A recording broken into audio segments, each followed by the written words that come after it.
Assalamualaikum warahmatullahi wabarakatuh. Berjumpa lagi dengan saya Didi Kurniawan, masih di video pembelajaran video materi untuk mata kuliah atau pelajaran akuntansi biaya atau cost counting. Kali ini kita berada di video materi part atau bagian yang kedua untuk topik atau tema cost of quality atau biaya kualitas. Di video materi sebelumnya, di bagian yang pertama kita sudah membahas tentang karakteristik, definisi, sifat, dan pengklasifikasian atas biaya kualitas atau COQ ini. Nah, di video materi part yang pertama sudah kita bahas juga dan sudah saya sebutkan bahwa terkait dengan biaya kualitas ini skup atau cakupannya itu luas. Bahwa COQ itu tidak hanya mencakup biaya produksi atau manufacturing cost, yaitu DM, DL, dan FOH. Tetapi yang dimaksud dengan biaya kualitas itu cakupannya lebih luas. Bisa mencakup atau ngecover biaya-biaya selain DM, DL, dan FOH. Namun tidak menutup kemungkinan juga bahwa DM, DL, dan FOH itu bisa menjadi komponen dari cost of quality.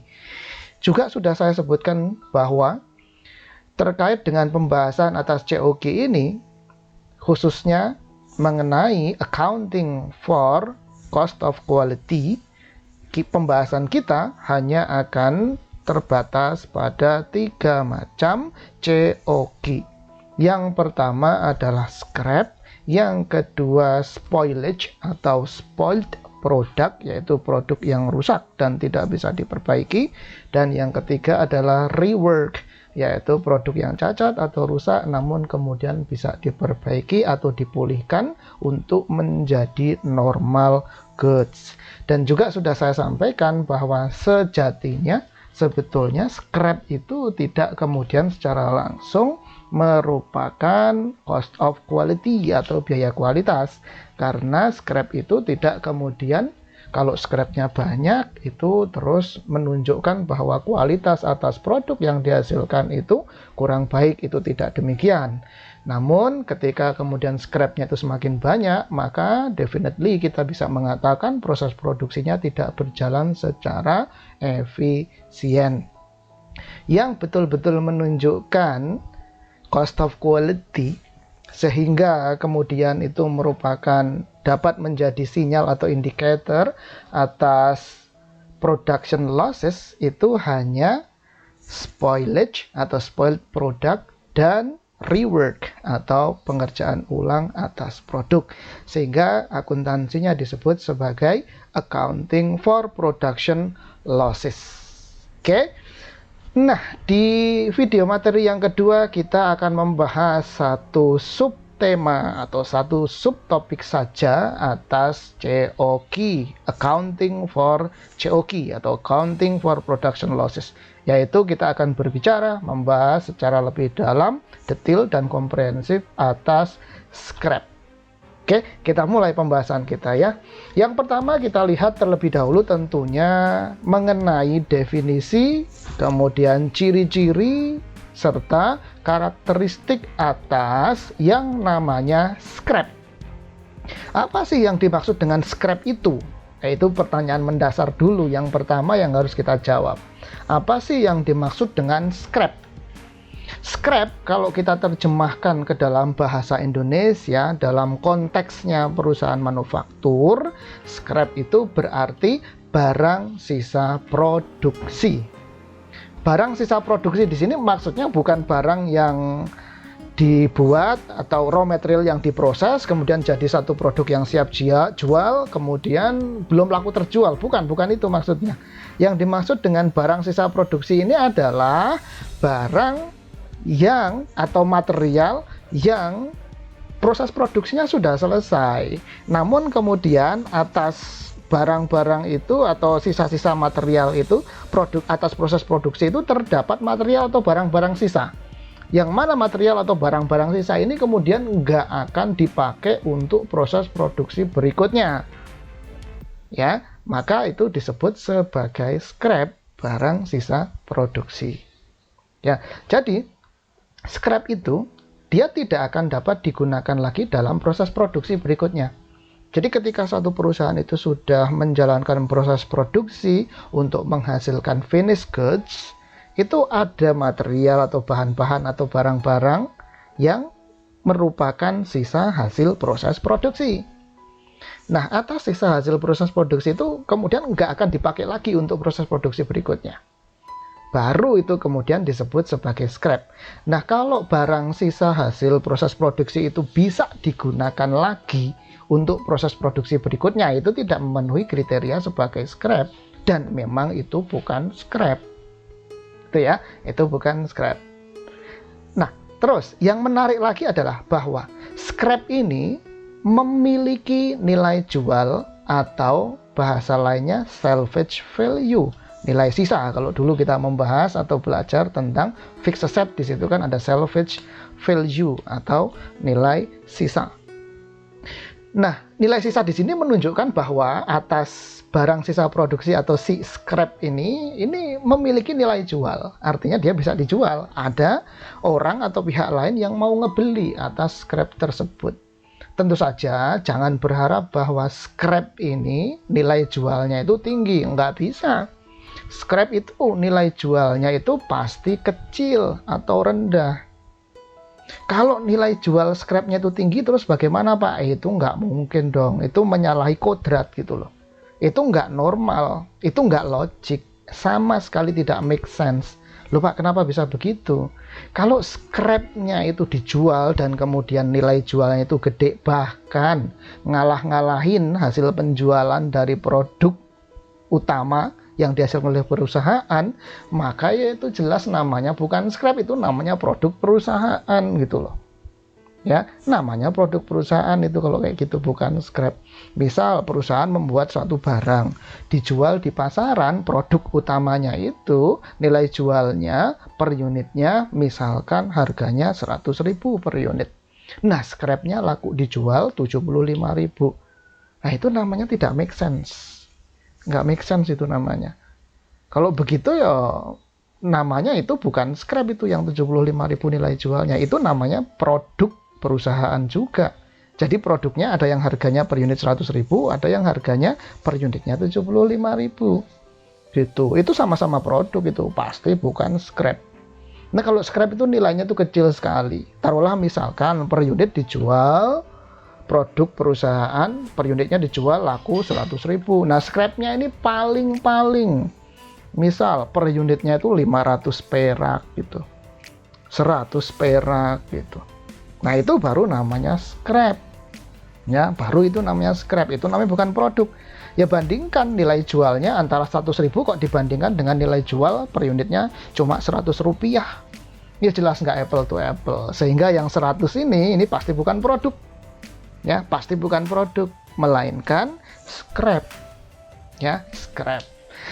Nah, contoh scrap itu apa, Pak? Ya, supaya lebih kita punya gambaran yang lebih jelas, lebih rinci tentang apa sih yang dimaksud dengan scrap. Oke, kita lihat contohnya. Contoh scrap, misalkan potongan kecil bahan sisa produksi. Potongan-potongan kecil bahan sisa produksi. Nah, kalau gitu kita ngeh nih, oh ada kain perca. Ngerti ya kain perca ya? Kain perca itu adalah kalau ada perusahaan konveksi, kemudian dia bikin pola, kan ada kain tuh, kain bahan, kemudian diukur-ukur, kemudian dibentuk polanya, kemudian dipotong-potong kan gitu. Nah, potongan-potongan kecil-kecil dari bahan kain itu pasti ada yang tersisa dan nggak bisa dipakai itu. Ya, pasti. Karena kan potongan pakaian itu nggak mungkin bentuknya itu persegi gitu, atau kotak persegi panjang yang kemudian bisa digunakan, kainnya itu bisa digunakan secara seefisien mungkin, nggak bisa. Pasti kan ada lekuk-lekuknya. Nah, lekuk-lekuk itu kemudian mengakibatkan adanya bahan yang tidak terpakai, kain yang tidak terpakai, yang kecil-kecil, yang disebut sebagai kain perca. Nah, ini merupakan scrap. Ya, ini merupakan scrap. Loh Pak, emang kain perca laku Pak? Oh, laku. Kalau kain percanya itu banyak, potongan kecil-kecil kainnya itu banyak, itu bisa dijual lagi oleh perusahaan konveksi. Dijual kemana? Misalkan dijual ke UKM. Oleh UKM, potongan kain perca yang kecil-kecil itu digunakan untuk sebagai bahan produksi membuat boneka misalkan, atau yang paling gampang membuat keset, ya dibentuk sedemikian rupa sehingga jadi keset. Nah itu kan memiliki nilai jual ya bagi UKM. Bagi perusahaan konveksi ya itu dijual ke UKM juga laku, dan nilainya jangan harapkan kemudian nilai jualnya tinggi. Oh enggak, itu murah sekali kain perca itu ya. Misalkan per kilo kain perca itu dihargai Rp1.000 gitu misalkan. Nah itu laku walaupun cuma Rp1.000 per kilo gitu. Nah itu scrap itu ya, itu scrap. Kemudian contoh lain lagi bubuk atau serbuk gergajian.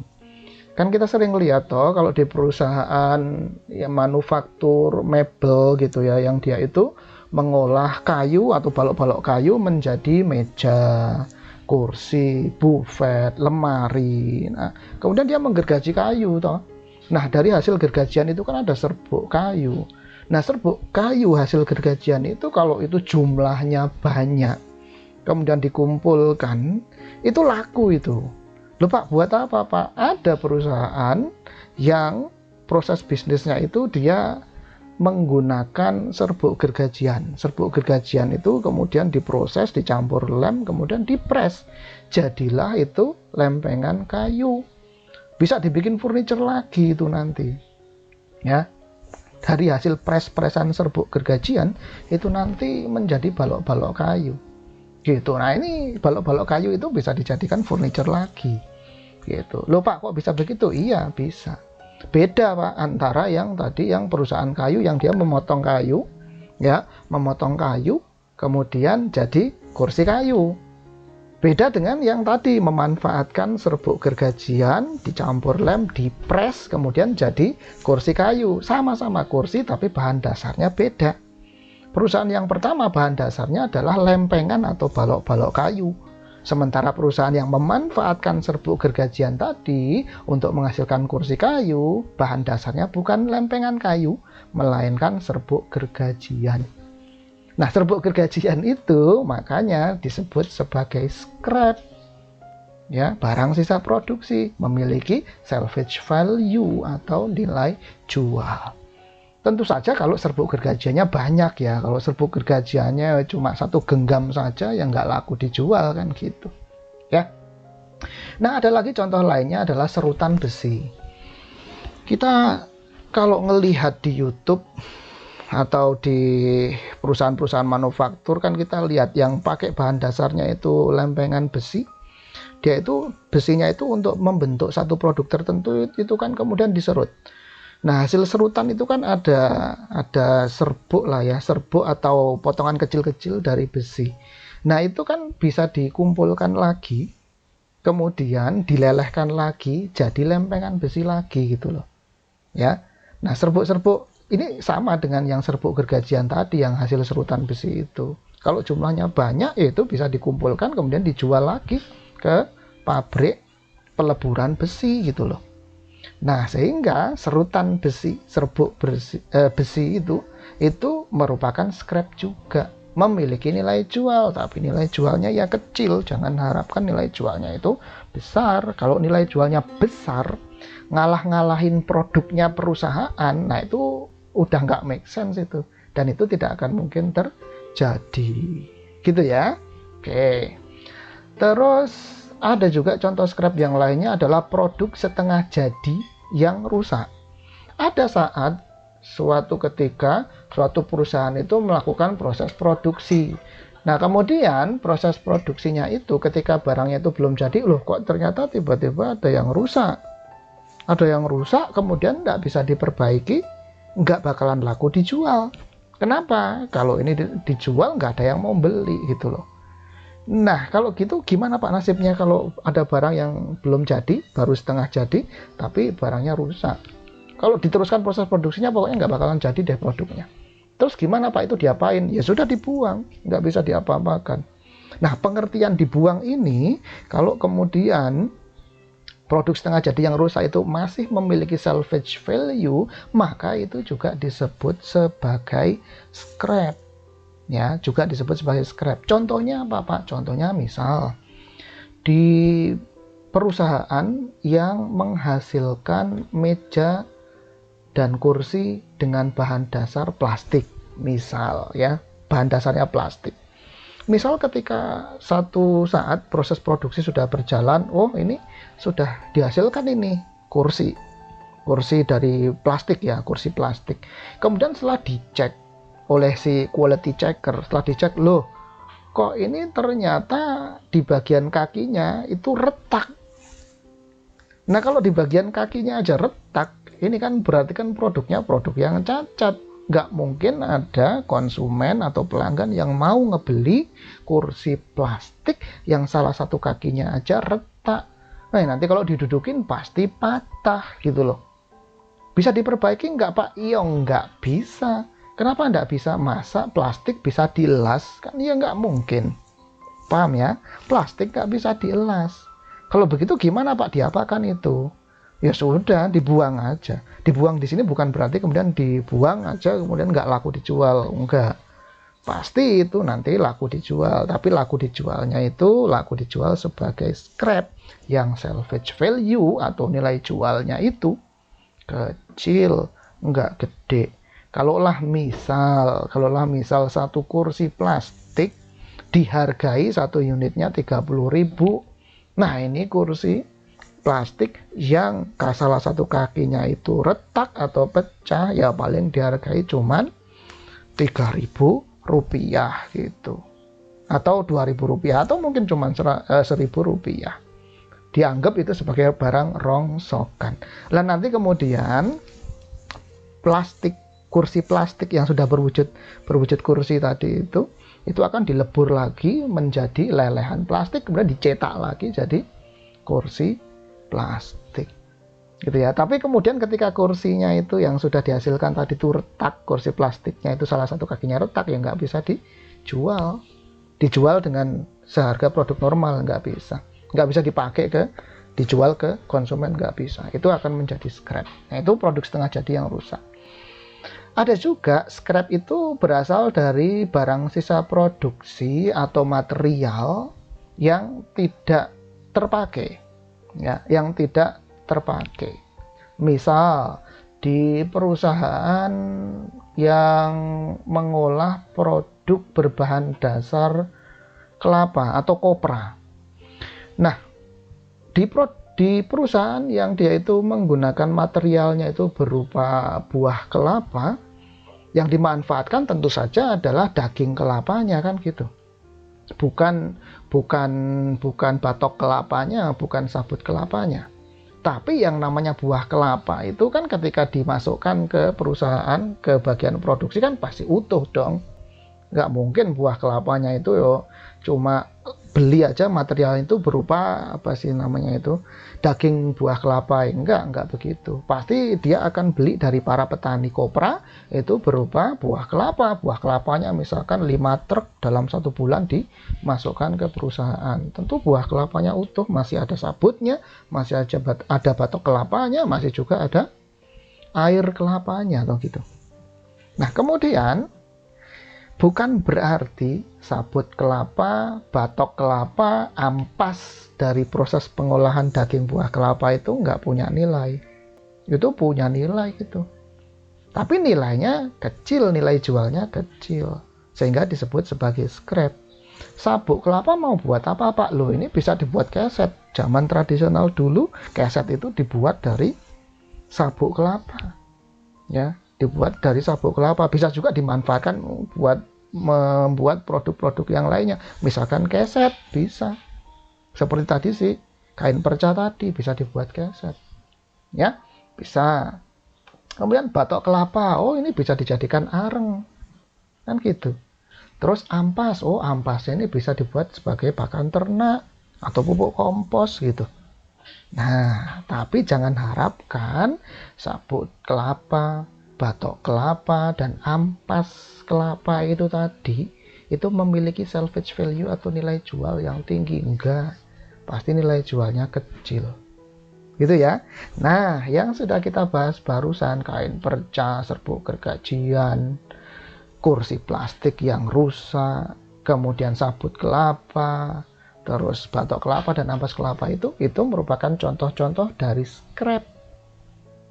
Intinya persamaan dari mulai kain perca sampai ke ampas buah kelapa ini tadi, persamaannya adalah bahwa mereka semua ini sama-sama bisa dijual. Tapi dijualnya itu harus dalam jumlah yang banyak ya. Kalau jumlahnya sedikit ya nggak ada yang mau beli. Masa ada kain perca itu cuman 20 helai gitu, terus ada pihak yang mau beli, ya nggak bakalan ada. Mau buat apa? Kain perca 20 helai, mau buat apa? Nggak ada yang mau beli. Itu malah jadi sampah namanya. Ya, nggak ada yang mau beli. Tapi kalau jumlahnya banyak, misalkan 100 kilo kain perca, jelas laku itu. Ya, jelas itu laku. Oke, jadi kita dapat satu simpulan ya, bahwa scrap itu pasti memiliki salvage value, pasti memiliki nilai jual. Nah, nilai jual, eksistensi atas nilai jual itulah yang membedakan antara scrap dengan limbah produksi atau sampah. Sampah sisa hasil produksi itu pasti tidak bisa dijual, sehingga disebut sebagai sampah. Nah, sampah itu pasti tidak memiliki salvage value dalam konteks limbah yang dihasilkan oleh perusahaan. Pasti tidak punya. Bahkan, limbah produksi itu justru malah mungkin tidak menutup kemungkinan bahwa limbah produksi itu butuh biaya untuk menetralisir dampak negatifnya bagi lingkungan. Bayangkan ada perusahaan konveksi. Perusahaan konveksi itu kan pasti butuh pewarna pakaian. Nah, pewarna pakaian itu butuh air. Dan air yang dibutuhkan itu banyak. Ratusan liter bahkan ribuan liter untuk satu musim produksi. Banyak sekali. Dan kemudian cairan pewarna pakaian itu udah nggak bisa dipakai lagi, mau buat apa? Itu harus dibuang dan itu menjadi limbah. Tidak bisa dijual. Alias tidak bisa disebut sebagai scrap. Oke. Dan bahkan justru sebelum dibuang ke sungai atau ke alam gitu ya, maka sisa-sisa pewarna pakaian yang larut di dalam cairan atau air itu harus ditreatment terlebih dahulu supaya tidak kemudian menjadi polusi bagi lingkungan. Nah, itu malah justru butuh biaya.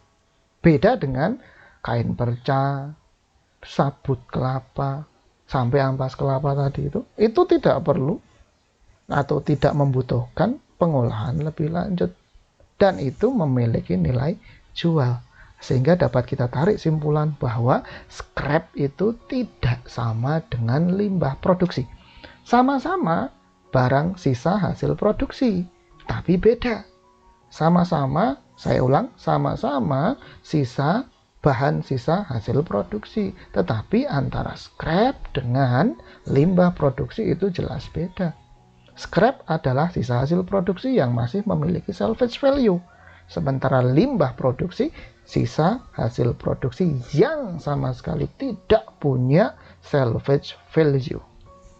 Paham ya? Sehingga poin itulah yang membedakan antara scrap dengan sampah atau limbah produksi. Oke, nah sehingga kita sampai kepada simpulan poin penting yang namanya scrap itu pasti punya salvage value. Scrap pasti punya nilai jual. Kita tahu bahwa yang namanya penjualan pasti akan mendatangkan atau menghasilkan revenue. Nggak ada yang namanya penjualan atau sales itu terus tidak mendatangkan revenue, itu nggak mungkin. Nggak ada itu. Yang namanya penjualan maka akan mendatangkan efek berupa revenue. Pasti. Nggak ada penjualan yang tidak mendatangkan revenue. Kalau ada penjualan kemudian tidak mendatangkan revenue sama sekali, itu namanya bukan penjualan. Itu namanya sedekah. Ya, itu namanya sedekah. Dan kita tidak membahas tentang infak dan sedekah di dalam cost counting di sini. Enggak. Karena apa? Infak dan sedekah itu bukan bisnis. Ya, bukan bisnis. Yang kita bahas di sini adalah bisnis. Sehingga yang namanya kita berkorban, kita menjual itu kan berkorban. Berkorban apa Pak? Loh ya, barang yang dimiliki oleh perusahaan itu dikorbankan, dikasihkan ke pihak lain, itu namanya pengorbanan. Kan gitu. Nah, pengorbanan tapi mendatangkan revenue gitu. Tapi kalau infak dan sedekah itu pengorbanan tapi tidak mendatangkan revenue. Dan kita nggak bahas itu ya. Lupa, tapi kan infak dan sedekah itu ada gantinya loh Pak, berupa pahala. Loh, itu pahala itu urusan akhirat, itu yang mencatat bukan manusia dan kita nggak bisa mencatat. Akuntansi itu kan pencatatan. Yang mana bisa kita mencatat pahala? Nah, nggak bisa. Ya, sehingga bahasan kita batasi di dalam pembahasan konteksnya bisnis. Ya, jadi yang namanya penjualan pasti menghasilkan revenue dan yang namanya revenue itu harus dicatat.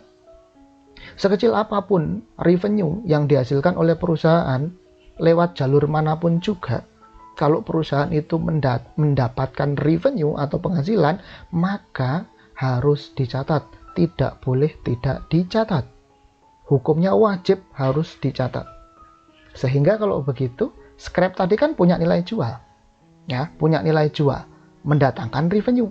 Maka revenue harus dicatat. Kalau begitu fokus akuntansi atau accounting focus on scrap itu adalah terletak kepada revenue dari hasil penjualan atas scrap.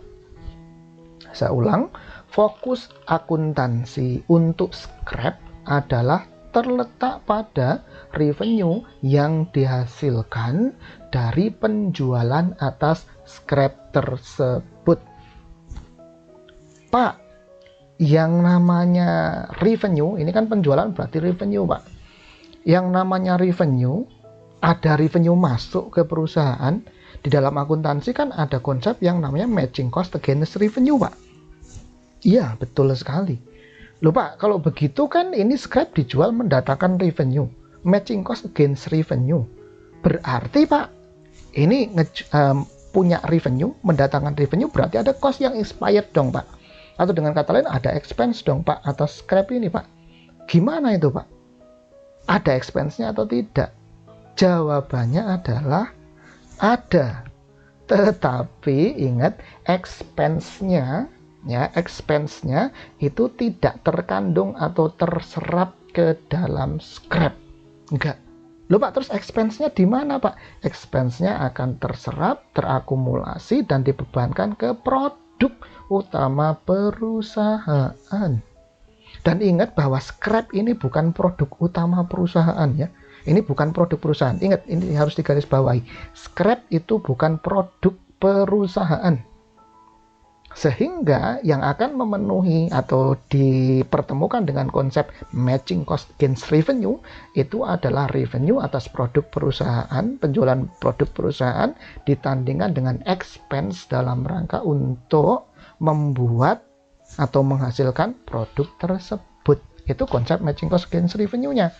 Nah, kalau khusus terkait dengan scrap, itu titik fokusnya hanya berada pada revenue saja. Nggak ada expense-nya Pak. Oke, kalau ditanya ada atau tidak expense-nya, jawabannya adalah ada, namun itu sudah diserap oleh produk perusahaan. Ingat bahwa scrap bukan produk ya. Scrap bukan produk.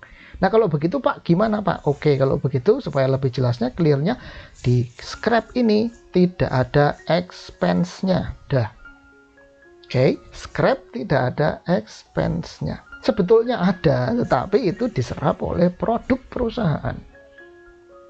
Tidak dialokasikan ke scrap. Kok bisa begitu Pak? Oke. Ambil contoh yang tadi. Serbuk atau bubuk gergajian tadi. Ya, serbuk atau bubuk gergajian tadi. Saya tanya, apakah ada perusahaan manufaktur, perusahaan furniture katakanlah demikian, yang dia itu mengolah kayu, balok-balok kayu menjadi meja dan kursi kayu, yang tujuannya itu adalah untuk menghasilkan, proses bisnisnya adalah dalam rangka untuk menghasilkan serbuk gergajian kayu. Ada enggak? Ada enggak perusahaan kalau ditanya, perusahaan mebel, itu proses bisnis utama kamu apa? Produk yang kamu hasilkan itu apa? Ada enggak? Kemudian kalau si perusahaan mebel atau furniture itu kemudian menjawab, oh ini produk utama saya, proses bisnis saya adalah mengubah kayu menjadi serbuk kayu. Ada perusahaan yang bisa ngejawab seperti itu? Jawabannya pasti nggak ada. Kalau ada, itu ngawur itu perusahaannya itu. Ngaco itu. Jadi niatan untuk menjalankan proses produksi itu bukan dalam rangka menghasilkan bubuk atau serbuk gergajian. Nggak ada. Jadi itu bukan merupakan produk. Yang merupakan produk adalah meja dan kursi kayu. Nah, bubuk gergajian itu merupakan barang sisa produksi yang dimaksud dengan scrap tadi itu. Bukan produk. Scrap bukan produk. Nah, kalau scrap itu bukan produk, maka expense dalam rangka untuk menghasilkan produk itu akan diserap oleh produknya dong. Bukan diserap oleh scrap. Atau dengan kata lain, scrap tidak mendapatkan alokasian expense. Jangan dikasih alokasian expense scrap itu. Paham ya? Loh Pak, tapi kan scrap itu menghasilkan revenue dari hasil penjualannya. Yes, exactly. Tapi revenue-nya itu tidak bisa ditandingkan dengan expense-nya yang mana. Oke, paham ya? Nah, singkat kata, singkat cerita, maka dapatlah kita pada satu simpulan bahwa untuk scrap ini, barang sisa produksi ini, fokus perlakuan akuntansinya terletak pada pencatatan atas revenue yang dihasilkan atas penjualan scrap tersebut. Paham ya? Oke, itu karakteristik dari scrap. Nah, sekarang kita masuk ke tahapan berikutnya, pembahasan berikutnya, yaitu terkait dengan perlakuan akuntansi untuk scrap. Bagaimanakah accounting for scrap? Bagaimanakah akuntansi berbicara dan membahas tentang scrap ini? Oke ya. Tadi kita sudah sampai kepada satu titik simpulan bahwa pencatatan akuntansi, secara akuntansi tentunya, pencatatan atas scrap itu akan berfokus pada pendapatan yang diterima dari penjualan barang sisa produksi atau scrap. Saya ulang, fokus perlakuan akuntansi. Titik fokus yang menjadi perhatian pencatatan akuntansi atas scrap itu adalah pada pendapatan atau revenue yang diterima dari penjualan atas scrap tersebut. Itu harus kita pegang. Jadi jangan lagi kemudian nanya, lupa bagaimana expense-nya yang mana? Enggak ada expense di sini. Sudah saya jelaskan di sebelumnya tadi ya, enggak ada expense-nya di sini. Jadi langsung saja ke revenue yang dihasilkan dari penjualan atas scrap. Oke. Nah, di pembahasan materi akuntansi biaya sebelumnya kita sudah berbicara tentang job costing versus proses costing. Job costing sudah kita bahas, proses costing pun juga sudah kita ulas secara komprehensif. Nah, sekarang kita akan aplikasikan bagaimana jikalau job costing dikombinasikan dengan scrap dan bagaimana kalau proses costing kita kombinasikan dengan scrap. Oke, satu-satu kita lihat. Loh Pak, emangnya beda Pak? Jawabannya adalah beda. Kenapa berbeda? Karena antara job costing dan proses costing, proses pengakumulasian dan pembebanan biaya produksi ke final produknya jelas-jelas berbeda mekanismenya. Sehingga ketika ada produk yang berupa scrap, barang sisa produksi itu, nanti treatmentnya pun akan berbeda. Ya, treatmentnya akan berbeda. Oke, lebih jelasnya kita bahas satu persatu. Yang pertama akan kita bahas dulu scrap ketika dikombinasikan dengan job costing system. Scrap dikombinasikan dengan job costing system.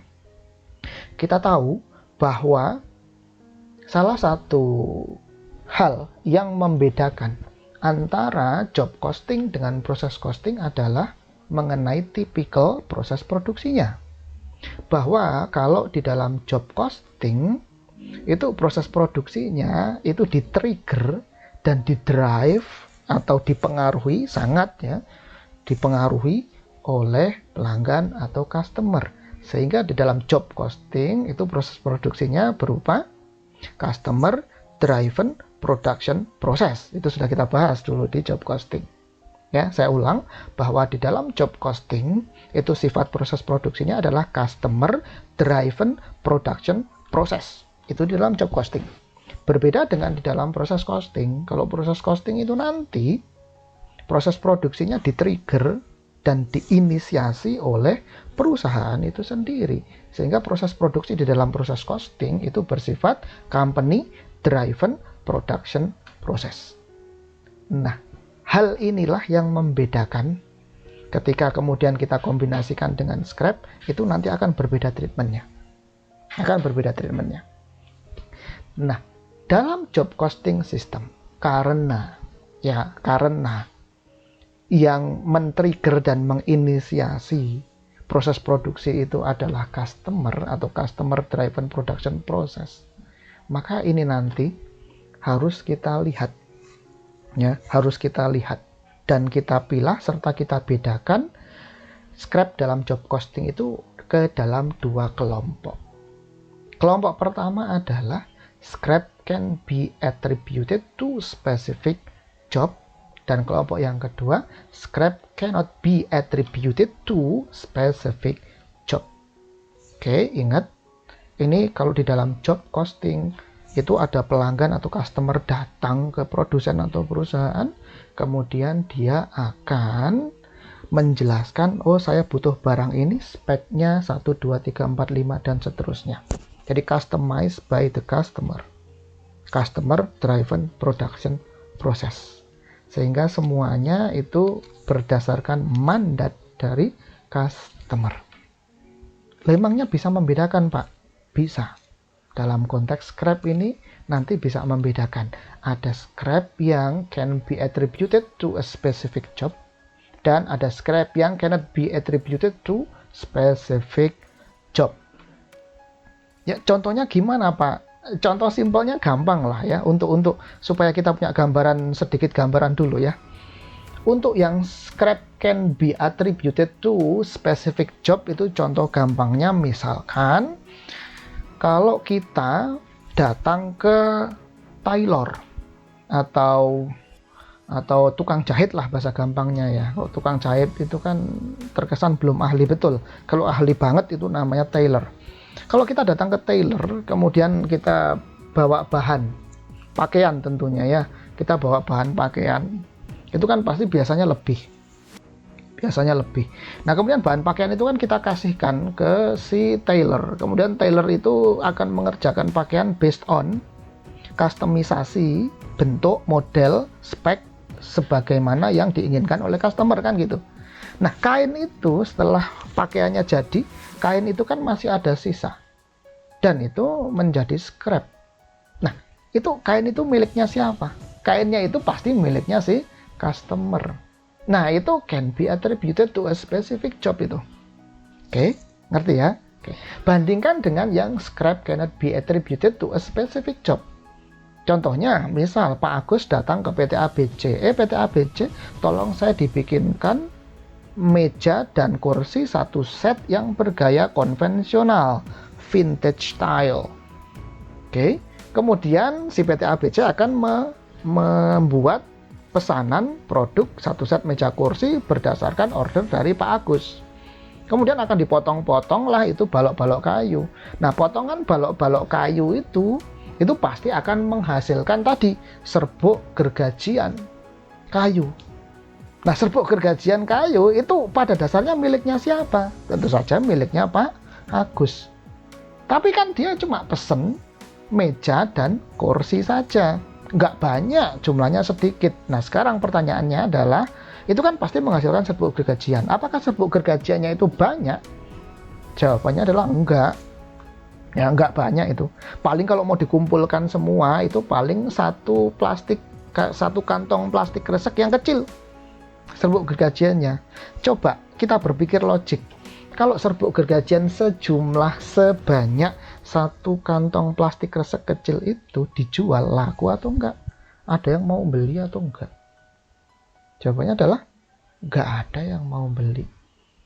Dan kalau kita tanya, Pak Agus, apakah Pak Agus akan membawa serbuk gergajian yang satu kantong kresek kecil itu? Jawab, kata Pak Agus, enggak, mau buat apa saya? Kan gitu. Ya, mau buat apa saya gitu. Artinya itu cannot be attributed to a specific job. Dan lagian si perusahaan PT ABC itu kan nggak hanya menghasilkan atau membuat pesanan Pak Agus, ada pesanannya Pak Bambang, Pak Cokro, Pak Dedi, Pak Eko, Pak Ferdi, dan seterusnya kan gitu. Nyampur itu kan nggak mungkin toh, itu PT ABC, oh ini serbuk gergajiannya Agus, ini serbuk gergajiannya Bambang, dipisah-pisah gitu, nggak mungkin.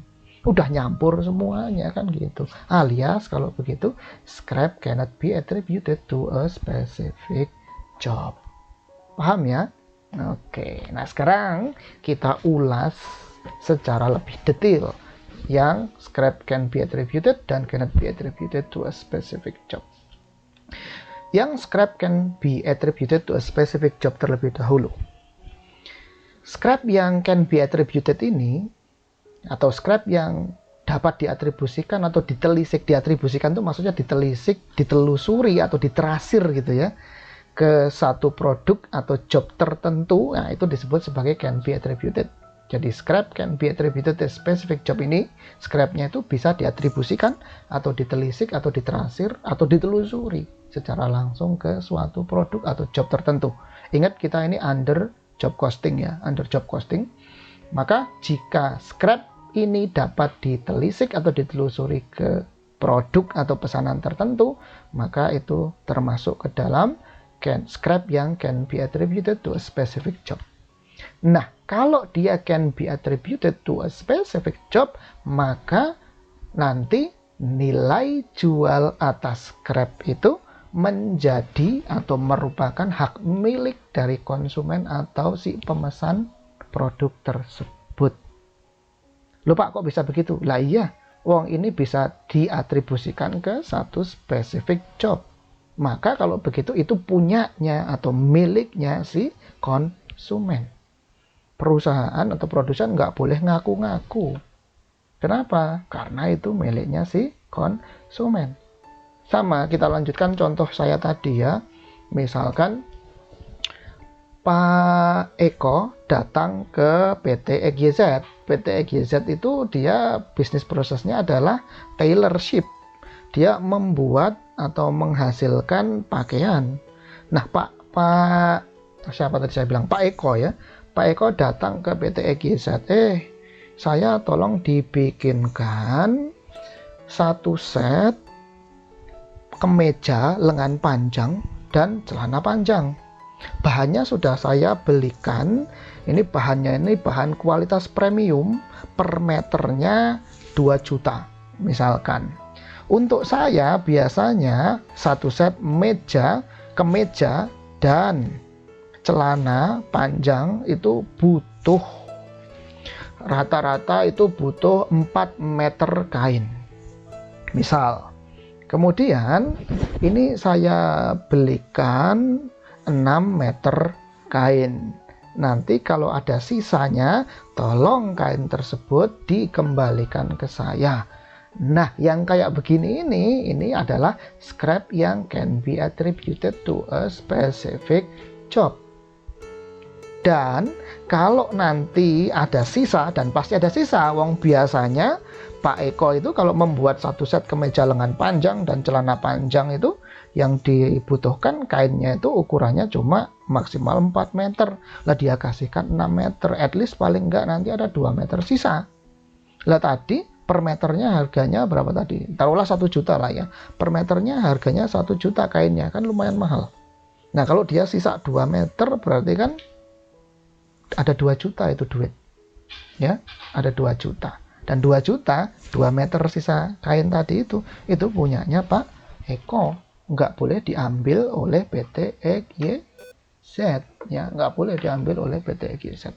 Nah, inilah yang dimaksud dengan kalau nanti yang sisa 2 meter itu, ya, itu dijual, maka penjualan dari scrap itu tadi, itu nanti belong to consumer, belong to customer, itu punyanya si konsumen atau pelanggan. Sehingga salvage value atau nilai jual atas scrap tersebut nanti akan ditreatment sebagai pengurang harga pokok atas job yang bersangkutan atau pengurang WIP. Pak, maksudnya bagaimana, Pak? Oke, contohnya saya lanjutkan. Ya. Misalkan setelah pakaiannya jadi dibuatkan oleh PT EGZ, Pak Eko datang ke PT EGZ. Kemudian Pak Eko mengecek, oh ini kemejanya sudah pas, enak dipakai, celana panjangnya pun juga nggak ada yang cacat, sudah presisi, enak dikenakan, nggak ada masalah. Kemudian Pak Eko nanya ke perusahaan, ke PT EGZ, ongkosnya berapa PT EGZ? Kemudian tailornya, salah satu tailornya menjawab, oh ini satu set kemeja lengan panjang dan celana panjang itu ongkos produksinya, ongkos pembuatannya adalah 600.000 misal ya, 600.000. Oke, dibayarlah itu oleh si Pak Eko kepada PT EGZ. Ingat bahwa tadi Pak Eko menyerahkan sebanyak 6 meter kain kepada PT EGZ. Nah, PT EGZ kemudian mengolah kain tersebut menjadi satu set kemeja lengan panjang dan celana panjang. Setelah dilihat oleh PT EGZ, ternyata memang betul bahwa yang digunakan, bahan kain yang digunakan itu tadi habisnya itu cuma 4 meter. Jadi masih ada sisa 2 meter. Nah, PT EGZ itu harus amanah dan harus jujur. Maka PT EGZ akan bilang ke Pak Eko, Pak Eko, ini Anda tempo minggu lalu itu membawa kain sebanyak 6 meter. Nah, ini setelah saya kerjakan, ini masih ada sisa 2 meter. Nah, itu PT EGZ harus declare. Nggak boleh nggak declare. Harus amanah. Kainnya ini mahal loh, per meternya harganya 1 juta. Ini kain bagus, premium. 1 juta per meternya. Ya, jadi PT EGZ harus declare ke Pak Eko. Pak Eko, ini masih ada sisa 2 meter. Oke, paham ya? Terus kemudian Pak Eko, oh iya memang kayaknya sih menurut hitungan saya biasanya memang sisa 2 meter. Nah, terus PT EGZ nanya, Pak Eko gimana, ini mau dibawa pulang sisa 2 meternya atau bagaimana? Gitu ya, mau dibawa pulang atau bagaimana? Nah, terus Pak Eko mikir-mikir, oh ini kalau saya bawa pulang mau buat apa juga, kalau disimpan juga menu-menuhin lemari, gitu ya. Kalau disimpan juga menu-menuhin lemari, kalau mau dibuat baju lagi atau celana panjang lagi atau celana pendek, wong saya udah punya banyak. Gimana ya, rasa-rasanya kok saya nggak terlalu butuh. Gitu. Nah, kemudian Pak Eko ngomong ke PT EGZ, ini kira-kira kalau ini nih kain sisa 2 meter ini Anda mau membeli atau enggak? Kemudian PT EGZ-nya karena tahu ini kain bagus gitu ya. Kemudian PT EGZ bilang, "Oh, kalau kami sih karena ini memang kainnya bagus ya, kami sih mau-mau aja Pak Eko untuk membelinya." Itu kata-kata si PT EGZ. Ya, kata PT EGZ. Kemudian Pak Eko bilang, kalau ini dibeli, ini kira-kira berapa PT EGZ mau beli? Kemudian PT EGZ jawab, oh kalau di kami karena ini biasanya kami itu kulaan kain, bahan kain itu dalam bentuk bal gitu ya, yang gulungan kain yang gede. Kalau ini cuma 2 meter kayak begini ya kami sih sebenarnya nggak butuh gitu ya untuk yang 2 meter doang gitu. Tapi kalau mau dijual ke kami, kata PT EGZ, ya kami dengan senang hati menerima juga. Paling kalau di kami itu ya cuma ya per meternya dihargai 200.000 aja Pak Eko. Itu kata si PT EGZ. Kemudian Pak Eko bilang, mikir dulu gitu ya, ini 200.000 per meter padahal saya beli per meter 1 juta. Kalau per meternya 200.000 berarti waduh kok rugi ya. Cuman kalau 2 meter kain ini saya bawa pulang ya mau buat apa juga. nggak kepake juga, paling nanti saya buang ke tempat sampah. Dan Pak Eko mikir-mikir, akhirnya ya sudahlah kalau gitu dijual aja lah, lumayan kan gitu. Oke, kemudian Pak Eko bilang ke PT EGZ, oke PT EGZ, ini beliin lah, kamu beli aja lah, itu kata Pak Eko. Oke, kalau begitu dibeli 200.000 per meter, berarti karena 2 meter berarti 400.000. Tadi biaya jahitnya tadi, ongkos jahitnya adalah 600.000. 600.000 kemudian dipotong dengan harga kain sisa scrap tadi 200.000, maka kemudian si Pak Eko hanya membayar 200.000. Kan gitu. Ya, si Pak Eko hanya membayar 200.000 saja. Paham ya sampai di sini ya? Oke, Pak, kalau kemudian misal Pak, kalau Pak Eko itu nggak mau ngejual Pak, jadi misalkan gini, setelah mendengar tawaran PT EGZ yang per meternya itu cuma 200.000, padahal Pak Eko waktu beli itu per meternya 1 juta, kemudian Pak Eko memutuskan untuk, ya sudahlah nggak usah aja lah, saya bawa pulang gitu ya. Saya bawa pulang aja itu kain sisa saya yang 2 meter, maka dengan demikian maka nggak ada scrap itu. Ya, itu namanya tidak ada scrap. Kenapa tidak ada scrap? Wah, ini kan konteksnya pencatatannya oleh perusahaan ya, bukan oleh Pak Eko. Nah, ini kalau begitu kan perusahaannya ya sudah selesai, artinya dia cuma mengkonversi bahan kain menjadi pakaian. Dan sudah diambil oleh pelanggannya yaitu Pak Eko. Selesai. Ya, selesai. Dia nggak ada scrap, nggak ada wong diambil lagi kok. Karena can be attributed to a specific job, maka diambil lagi oleh Pak Eko. Selesai, itu nggak ada scrap. Nah, ketika nggak ada scrap, ya sudah, nggak ada jurnalnya, nggak ada perlakuan akuntansi gitu ya. Nggak ada catatan akuntansi di situ. Yang ada catatan akuntansi adalah hanya ketika kemudian Pak Eko secara ikhlas itu kemudian menjual sisa 2 meter kainnya tadi itu kepada PT EGZ. Nah, PT EGZ dengan demikian harus melakukan pencatatan atas scrap gitu loh. Paham ya? Oke, dapat dipahami itu ya. Oke, itulah scrap dalam contoh yang can be attributed to a specific job. Ya, scrap can be attributed to a specific job. Pak, kalau misalkan PT EGZ-nya itu ngeles, Pak, maksudnya gimana? Ngeles itu ya artinya ternyata setelah dibuatkan kemeja dan celana panjang, padahal masih sisa 2 meter, tapi kemudian PT EGZ bilang ke Pak Eko, Pak Eko nggak ada sisa kok, pas ini. Habis 6 meter itu. Bisa atau enggak, Pak? Ya perusahaannya atau PT EGZ bisa saja itu berbohong seperti itu. Dengan berbagai macam alasan gitu kan, PT EGZ akan membuat skenario bahwasanya kainnya habis gitu. Padahal masih sisa 2 meter.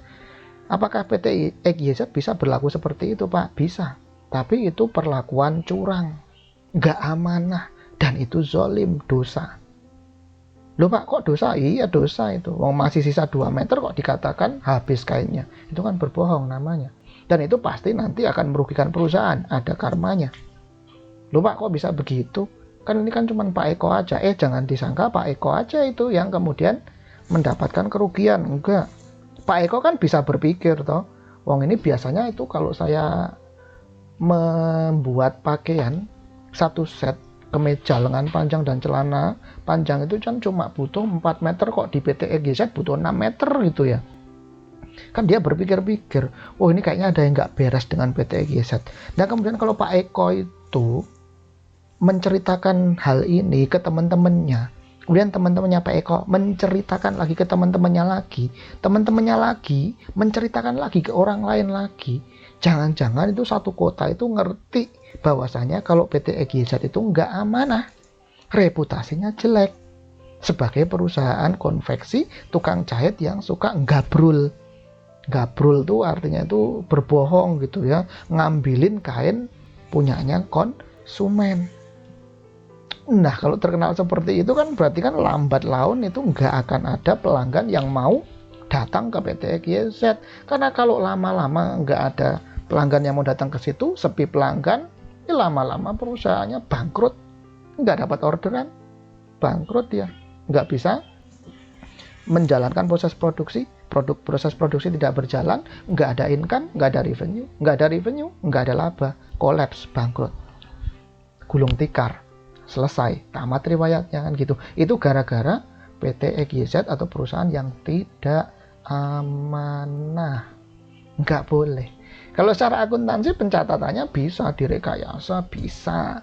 Tetapi ingatlah bahwa kalau perusahaannya tidak amanah, membohongi yang seperti tadi itu contohnya, maka itu akan ada karmanya. Ya, akan ada karmanya. Pasti in the long run, dalam jangka panjang perusahaannya rugi karena ditinggalkan konsumen atau pelanggan. Oke. Nah, itu nilai-nilai positifnya yang harus kita pahami ya. Jadi kalau berbisnis itu kemudian nggak jujur, nggak baik, tidak amanah, suka berbohong, mengurangi timbangan, nggak jujur, ya itu pasti akan ada karmanya. Ya, pasti akan ada karmanya. Oke, kita balik lagi ke sini. Nah, kalau dalam konteks tadi yang Pak Eko itu menjual yang 2 meter sisa kain scrapnya tadi itu ke perusahaan, ke PT EGZ, maka itu nanti hasil penjualan yang 200.000 kali 2 meter itu akan diperlakukan sebagai scrap yang can be attributed to a specific job. Dan oleh perusahaan atau PT EGZ, maka PT EGZ kan ngerti nih. Nah, nanti yang kain yang 2 meter tadi kan PT EGZ kan juga nggak bodoh kan gitu. Dia pinter, ngerti dong harga kain. Dia paham bahwasannya, oh kain ini kain kualitas premium. Di pasaran harga kulaannya bisa 1 juta per meter. Maka nanti kainnya itu dia simpen. Kalau nanti ada pelanggan lain lagi datang ke PT EGZ, nggak bawa bahan, maka dia bisa tawarkan. Ini loh, ini saya punya kain nih kualitas premium gitu ya. Punya kain kualitas premium. Nah, ini kain kualitas premiumnya ini dijual. Kamu belum bawa bahan ya dari rumah? Iya, belum PT EGZ. Ya sudah, ini saya punya nih. Kamu kan cuma mau membuat 1 set celana panjang aja kan ya? Iya. Ini saya rasa 2 meter cukup. Ini saya punya kain nih kualitas premium. Mau nggak ini? Ini saya hargailah ini per meternya itu 300.000 aja deh gitu. Ya, per meternya 300.000 ini kalau di pasaran bisa sampai 1 juta ini per meternya. Itu kata PT EGZ. Kemudian pelanggan baru yang datang ini katakanlah Pak Ferdi gitu ya. Pak Ferdi datang itu, oh ini bagus ini ya. Kalau nggak salah saya pernah lihat ini kayak gini per meter 800.000. Dia cuma jual 300.000. Oke lah, enggak apa-apa lah. Oke. Nah, sehingga 300.000 itu akan menjadi hasil penjualan scrap yang didapatkan atau diperoleh oleh PT EGZ. Tapi poin kita bukan di situ ya. Poin kita bukan di situ. Karena can be attributed to a specific job, maka pencatatannya terletak pada ketika si pelanggan atau konsumen itu menyerahkan scrapnya kepada perusahaan. Ya, menyerahkan scrapnya kepada perusahaan. Ya, menyerahkan scrapnya kepada perusahaan. Nah, ketika kemudian scrapnya itu ditaksir laku dijual sebesar 300.000, maka nanti si perusahaan atau si PT EGZ itu dia akan mencatat cash di debit sebesar 300.000, work in process di kredit sebesar 300.000 rupiah. Loh Pak, tadi katanya dihargai 200.000. Itu kalau 200.000. Kalau gini ya, sebenarnya gini nih, ini kadang sering ada pertanyaan atau konflik begini. Pak, oke Pak, tadi kan si Pak Eko menjual atau menyerahkan bahan pakaiannya tadi kepada PT EGZ, itu dia seharga 200.000.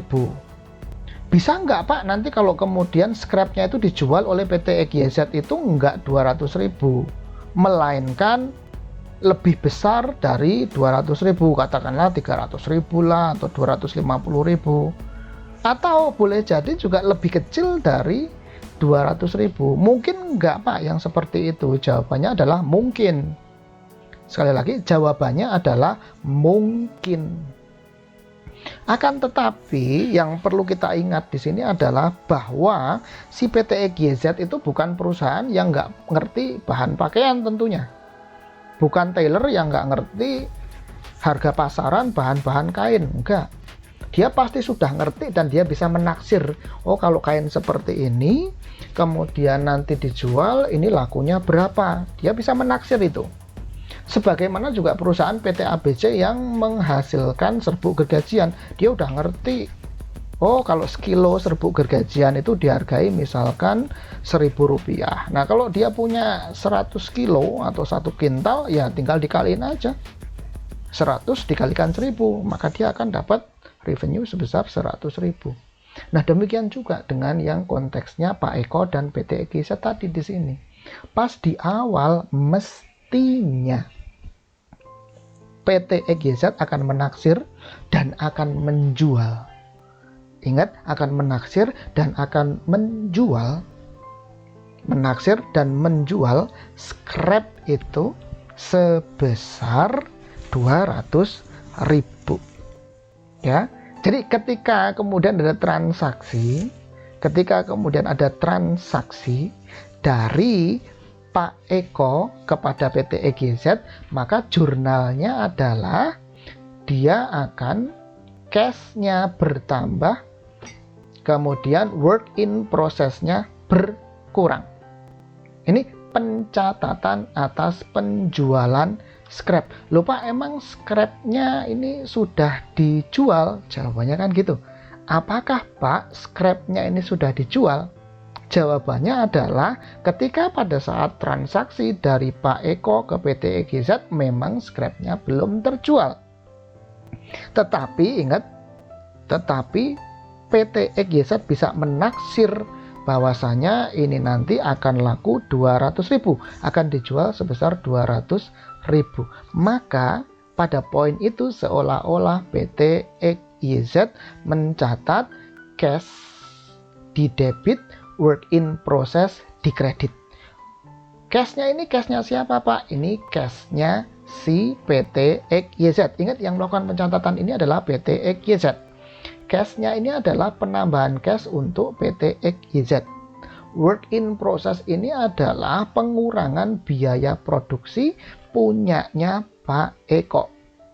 Sekali lagi saya ulang, cash di sini adalah penambahan cash punyanya PT EGZ. Work in process di sini pencatatannya PT EGZ juga, namun di sini merepresentasikan pengurangan biaya produksi untuk pesanannya Pak Eko, sehingga work in process-nya berkurang. Nah, kalau kemudian nih, kalau digabungkan ya peristiwanya, misalkan aja nih supaya lebih simple, maka misalkan aja lah, ketika Pak Eko itu datang ke PT EGZ, tiba-tiba ada Pak Bambang datang juga ke PT EGZ.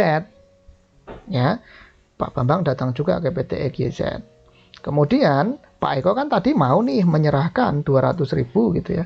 Menyerahkan 200.000 sisa scrap-nya itu kepada PT EGZ. Nah, PT EGZ langsung saja dia jualkan ke Pak Bambang. Pak Bambang, ini ada kain nih, saya jual 200.000. Oke, 200.000-nya itu dari Pak Bambang akan dikasihkan ke PT EGZ. Oke, paham ya? 200.000-nya dari Pak Bambang akan dikasihkan ke PT EGZ.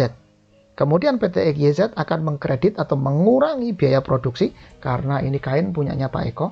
Maka biaya produksi untuk pesanannya Pak Eko akan berkurang sebesar 200.000, yaitu work in process. Jadi, kalau dalam konteks yang seperti itu, tidak mungkin akan ada selisih 200.000 yang diserahkan harga transaksi oleh Pak Eko kepada PT EGZ, kemudian PT EGZ ketika menjual kepada Pak Eko itu dijual seharga 300.000, itu nggak akan terjadi. Kalau konteksnya demikian, ngerti ya? Nggak akan terjadi kalau konteksnya demikian. Lain hal kalau kemudian si PT EGZ itu mengumpulkan barang-barang scrap, sisa-sisa pakaian tadi itu dikumpulkan dulu dalam satu kelompok inventory, kemudian diberi namanya scrap inventory misal. Kalau begitu, kalau demikian konsepnya, maka nanti itu ada scrap inventory. Maka yang 200.000 itu nanti akan dibeli oleh PT XYZ. Akan dibeli oleh PT XYZ sebesar 200.000. Nah, kemudian kainnya ini nanti akan dijual. Ya, akan dijual kepada pihak lain. Nah, dia terserah mau ngejualnya berapa. Kalau dia ngejualnya misalkan 300.000, ya selisihnya itu merupakan keuntungan. Ya, selisihnya itu pasti merupakan profit. Ya, selisihnya merupakan profit. Dan jurnalnya nggak akan demikian. Paham ya? Oke, saya ulang ya. Jadi, untuk yang jurnal seperti ini, cash pada work in process, maka tidak ada selisih antara barang yang dibeli oleh produsen, dalam hal ini PT XYZ, dengan ketika kemudian scrapnya itu dijual kembali oleh PT XYZ atau produsen. Nggak ada selisih. Artinya kalau dia mendapatkan scrapnya itu 200.000, maka dia nanti akan ngejualnya juga 200.000. Paham ya? Ngerti ya? Oke. Tapi kalau kemudian scrapnya itu dikumpulkan terlebih dahulu, terus nanti dijual, baru kemudian dijual, maka nanti bisa atau mungkin saja ada selisih antara scrap ketika dibeli dengan scrap ketika dijual. Dan kalau ada seperti itu, maka tidak mungkin jurnalnya seperti ini. Jurnalnya ini harus pasti di sini ada scrap inventory. Oke, kalau yang di jurnal yang seperti ini, cash pada work in process, ini ya, ini langsung aja. Jadi seperti contohnya tadi, ada PT XYZ, kemudian Pak Eko datang ke PT XYZ, barangnya sudah jadi, ada sisa 2 meter, dihargai 200.000 per meter. Oke, kemudian dalam waktu yang bersamaan ada Pak Bambang. Pak Bambang pengen make kain sisa, punyanya Pak Eko. Nah, PT XYZ gampang aja. PT XYZ tinggal bilang ke Pak Eko, dan Pak Eko menyetujui gitu loh. Artinya 200.000 dikalikan 2 meter, maka work in process-nya, produk yang dijual kepada Pak Eko akan berkurang, biaya produksinya sebesar 400.000. Nah, kemudian si PT XYZ akan mendapatkan cash sebesar 400.000. Cash 400.000 dari mana? Tentu saja bukan dari Pak Eko, melainkan dari Pak Bambang. Pak Bambang akan menyerahkan cash sebesar 400.000 kepada PT XYZ. Nah, maka jurnalnya akan seperti ini. Akan beda ya, kalau sekali lagi akan beda. Kalau kemudian konteksnya scrapnya itu dikumpulin terlebih dahulu oleh PT XYZ, jurnalnya nggak akan seperti ini. Oke? Paham ya? Tapi inti dari jurnal pencatatan atas penjualan scrap ketika scrap itu can be attributed to a specific job adalah bahwa ini nanti hasil penjualan atas scrapnya akan mengurangi WIP. Ya, akan mengurangi WIP. Loh Pak, kenapa mengurangi WIP? Nah, WIP itu kan representasi dari biaya produksi, akumulasi dari manufacturing cost. Nah, work in process itu kan nanti kemudian kalau produknya sudah jadi akan jadi FG. Ya, WIP-nya berkurang, otomatis FG-nya berkurang nilainya. FG-nya berkurang nilainya, maka nanti kemudian harga jualnya pasti juga akan berkurang tentunya. COGS-nya akan berkurang. Ya, harga jualnya juga akan berkurang. Harga jual berkurang artinya keuntungan bagi si konsumen atau pembeli.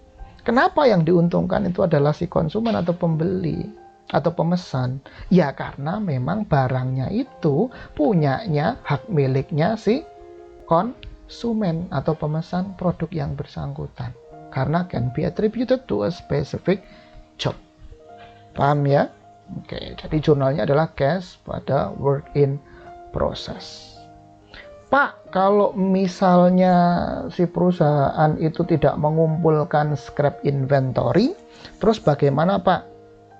Ya mestinya kalau perusahaannya itu baik, perusahaannya itu amanah, maka dia akan menaksir barang scrap-nya itu sesuai dengan base knowledge dia, dan kemudian dia nggak akan ambil keuntungan. Jadi misalkan gini, si Pak Eko tadi itu kan ditaksir misalkan, ini kalau nanti ada yang membutuhkan kain lagi ya memang ya per meternya cuma 200.000. Sudah gitu loh. Ya sudah, kalau seperti itu ya sudah ditaksir aja 200.000, dan nanti ketika melepas atau menjualnya kembali itu ya jangan lebih dari 200.000 gitu. Ya, jangan lebih dari 200.000.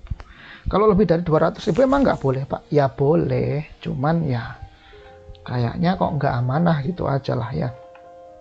Oke, ini yang scrap can be attributed to a specific job.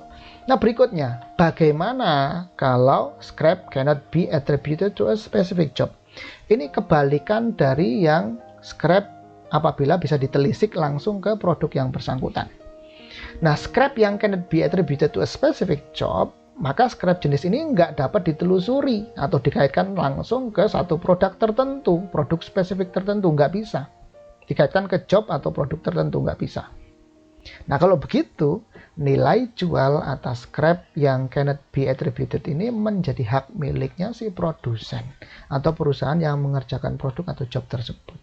Ini punyanya si produsen. Kalau punyanya si perusahaan ya berarti gimana, Pak?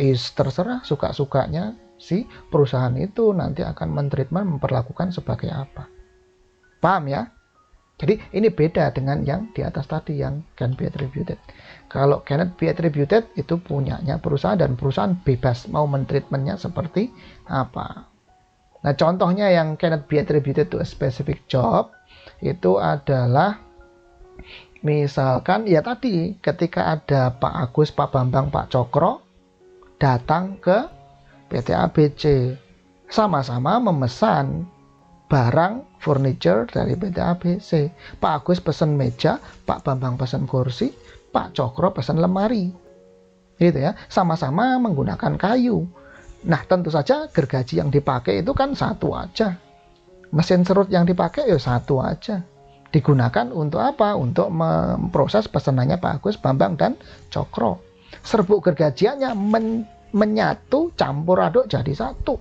Nggak bisa lagi dipilah-pilah. Mana serbuk gergajiannya Pak Agus, Pak Bambang, Pak Cokro? Nggak bisa.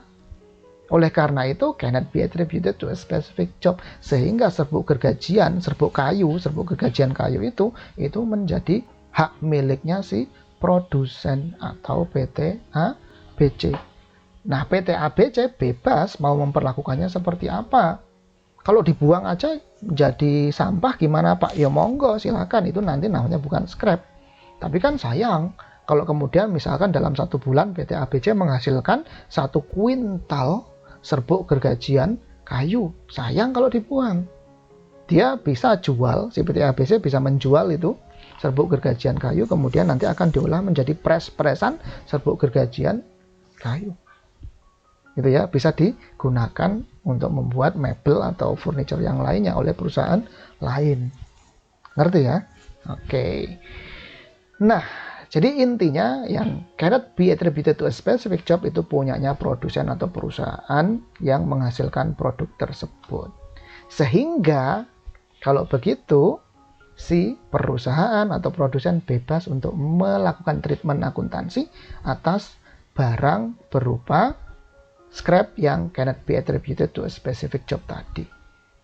Nah, kalau dia bebas, maka atas pencatatan akuntansi untuk scrap yang cannot be attributed to a specific job ini alternatifnya ada beberapa. Jadi ada 3 alternatif untuk mentreatment atau memperlakukan scrap yang miliknya si perusahaan ini. Ada 3 alternatif. Kalau alternatif berarti pilih salah satu. Jangan pakai semuanya gitu loh ya. Itu namanya alternatif. Alternatif pertama adalah hasil penjualan dari scrap itu nanti akan digunakan sebagai pengurang beban perusahaan. Beban perusahaan, beban yang mana, Pak? Oke. Beban perusahaan di sini maksudnya adalah pengurangan beban produksi perusahaan. Ya, beban produksi perusahaan. Kan adanya serbuk gergajian, taruhlah ambillah serbuk gergajian kayu ya, adanya serbuk gergajian kayu karena ada aktivitas perusahaan untuk memotong lempengan atau balok-balok kayu. Artinya itu serbuk kayu atau scrap itu dihasilkan dari direct material. Nah, direct material itu komponen dari biaya produksi. Kan gitu. Direct material komponen dari biaya produksi. Nah, kalau begitu hasil penjualan dari scrap yang berupa serbuk gergajian itu nanti harus menjadi pengurang beban perusahaan. Pengurang beban perusahaan itu beban perusahaan yang mana kan gitu. Beban perusahaan kan banyak. Ada beban perusahaan yang merupakan biaya produksi, ada biaya non produksi. Biaya non produksi ada marketing expense dan ada general and administrative expense. Nah, yang mana kan gitu. Logiknya yang mana tuh? Yang logikanya tentunya adalah yang terkait dengan biaya produksi tentunya. Nggak mungkin terkait dengan marketing atau general and administrative expense. Enggak. Karena serbuk gergajian itu terkait langsung dengan proses produksi. Nah, kalau kita berbicara, oh ini berarti terkait dengan beban perusahaan yaitu biaya produksi. Biaya produksi isinya 3, DM, DL, FOH. DM, apakah ini menjadi pengurang DM? Raw material, jawabannya adalah oh tidak. Scrap serbuk gergajian itu lain dengan kayu yang merupakan DM. Jadi tidak mungkin ini diperlakukan sebagai pengurang raw material. Nggak bisa. Nggak match. Kenapa nggak match? Serbuk gergajian itu kan jelas beda dengan direct material yang berupa balok-balok kayu. Jelas beda. Perusahaan PT ABC nggak akan make serbuk gergajian dalam rangka untuk melakukan proses produksi membuat meja dan kursi dari kayu. Nggak akan pakai serbuk gergajian. Yang dia pakai adalah balok kayu. Sehingga nggak mungkin ini digunakan sebagai pengurang komponen direct material atau raw material tadi. Nggak mungkin. Kalau sebagai pengurang direct labor, kita cek. Pengurang direct labor mungkin atau enggak? Jelas nggak mungkin. Direct labor itu adalah upah yang dibayarkan kepada tenaga kerja yang secara langsung mengkonversi balok kayu menjadi kursi dan meja kayu. Nggak ada kaitannya antara serbuk kayu, serbuk hasil gergajian kayu dengan upah tenaga kerja. Jadi coret, nggak bisa. Nah, tinggal satu, FOH, factory overhead. Paham ya? Tinggal satu pilihannya, yaitu factory overhead. Factory overhead ada dua macam. Kalau perusahaannya menerapkan normal costing atau standard costing, ada dua macam. Ada FOH control, ada FOH applied. Oke, paham ya? Saya ulang, FOH ada dua macam kan gitu. Ada FOH control dan ada FOH applied. Nah, FOH control dan FOH applied ini sama-sama FOH tapi berbeda. Sudah kita bahas ketika kita membahas job costing ya. Sudah kita bahas. FOH control itu tidak dibebankan menjadi komponen biaya produksi. Sementara FOH applied itu akan dibebankan ke produk menjadi komponen manufacturing cost. Artinya itu nanti akan lari dibebankan ke konsumen untuk yang FOH applied. Kalau begitu dapat kita simpulkan bahwa FOH applied itu akan lari ke konsumen. Artinya FOH applied itu miliknya konsumen. Paham ya? Sekali lagi saya ulang bahwa FOH applied itu punyanya konsumen. FOH control itu adalah FOH yang secara real, actual dikeluarkan oleh perusahaan. Kalau begitu dapat kita simpulkan bahwa FOH control itu punyanya atau miliknya si perusahaan. Sehingga kalau kita disuruh milih, ini kan konteksnya adalah pengurang beban perusahaan, pengurang biaya produksi. Kalau begitu kan tinggal FOH yang paling mungkin ya. Kalau kita disuruh milih berarti FOH yang akan kita kurangkan FOH control atau FOH applied. Karena ini cannot be attributed to a specific job, dan cannot be attributed to a specific job itu berarti punyanya produsen dan menjadi pengurang beban produksi produsen atau perusahaan, maka yang harus dikurangi tentunya adalah FOH control, karena FOH control ini adalah milik atau punyanya perusahaan. Jangan di sini kemudian FOH applied, nggak bisa.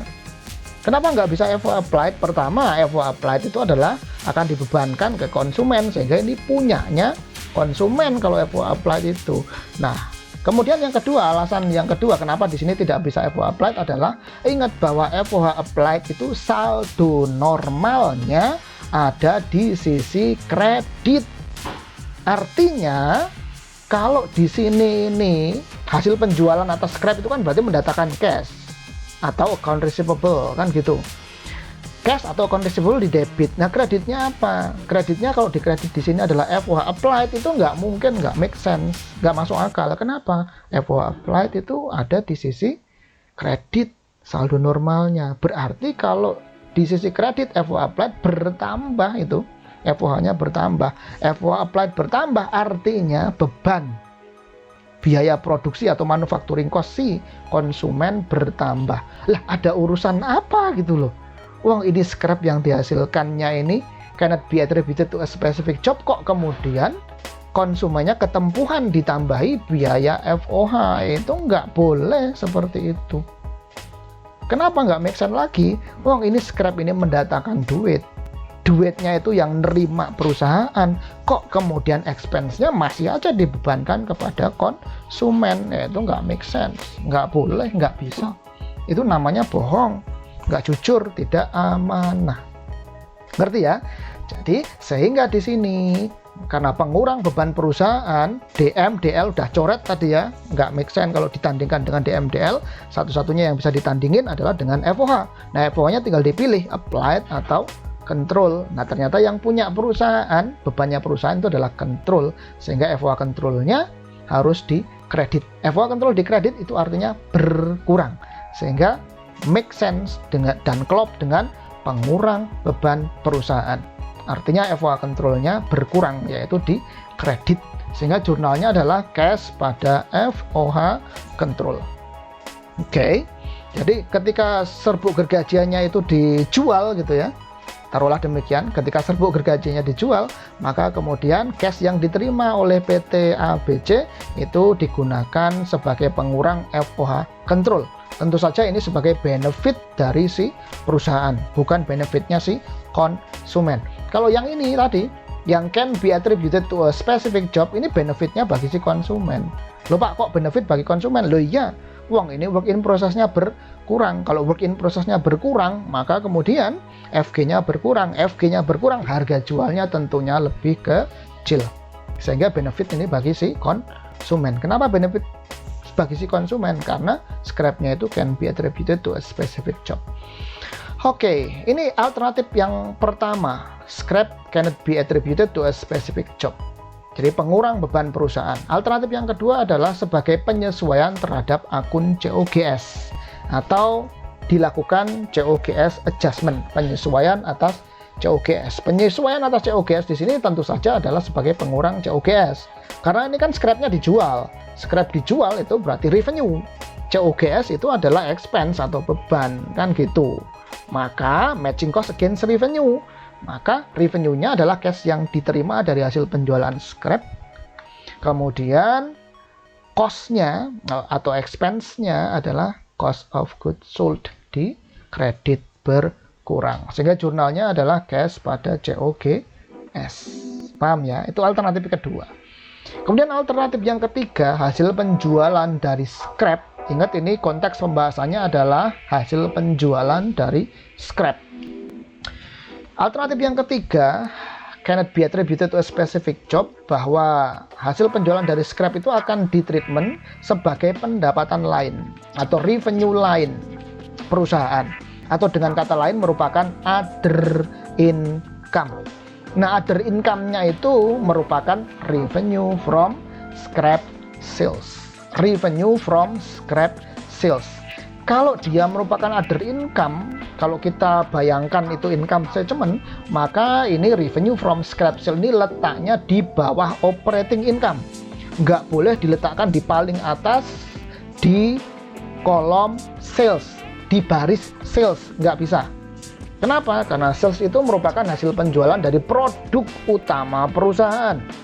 Kalau ini scrap ini kan berarti ibaratnya kalau kita anggap sebagai produk, padahal ini scrap ini bukan produk. Kalau kita anggap sebagai produk, ini bukan produk utama. produk sampingan pun sebenarnya juga enggak gitu loh ya, produk sampingan pun juga enggak. Jadi kalau begitu, karena ini bukan merupakan proses bisnis utama dari perusahaan ini, scrap ini, maka dia tidak boleh masuk ke sales, nggak bisa. Dia akan dimasukkan ke other income. Oke, maka jurnalnya adalah cash di debit, kreditnya adalah scrap sales atau penjualan scrap. Oke, ini beberapa alternatif yang bisa dipakai oleh perusahaan untuk mencatat penjualan scrap ketika scrapnya itu tidak dapat ditelusuri secara pasti ke satu job spesifik tertentu. Paham ya? Dari sini kalau kita bandingkan bahwa untuk yang can be attributed to a specific job, jurnalnya yang cash pada work in process ini for the sake of customer, untuk kepentingan, untuk benefitnya si konsumen. Kenapa? Karena ini adalah merupakan hak miliknya si konsumen, can be attributed to a specific job. Nah, kalau yang ini, 3 alternatif jurnal ini merupakan for the sake of producers, atau untuk benefitnya bagi si produsen atau perusahaan. Kenapa? Karena ini scrap merupakan hak miliknya si perusahaan atau produsen. Kenapa? Karena cannot be attributed to a specific job.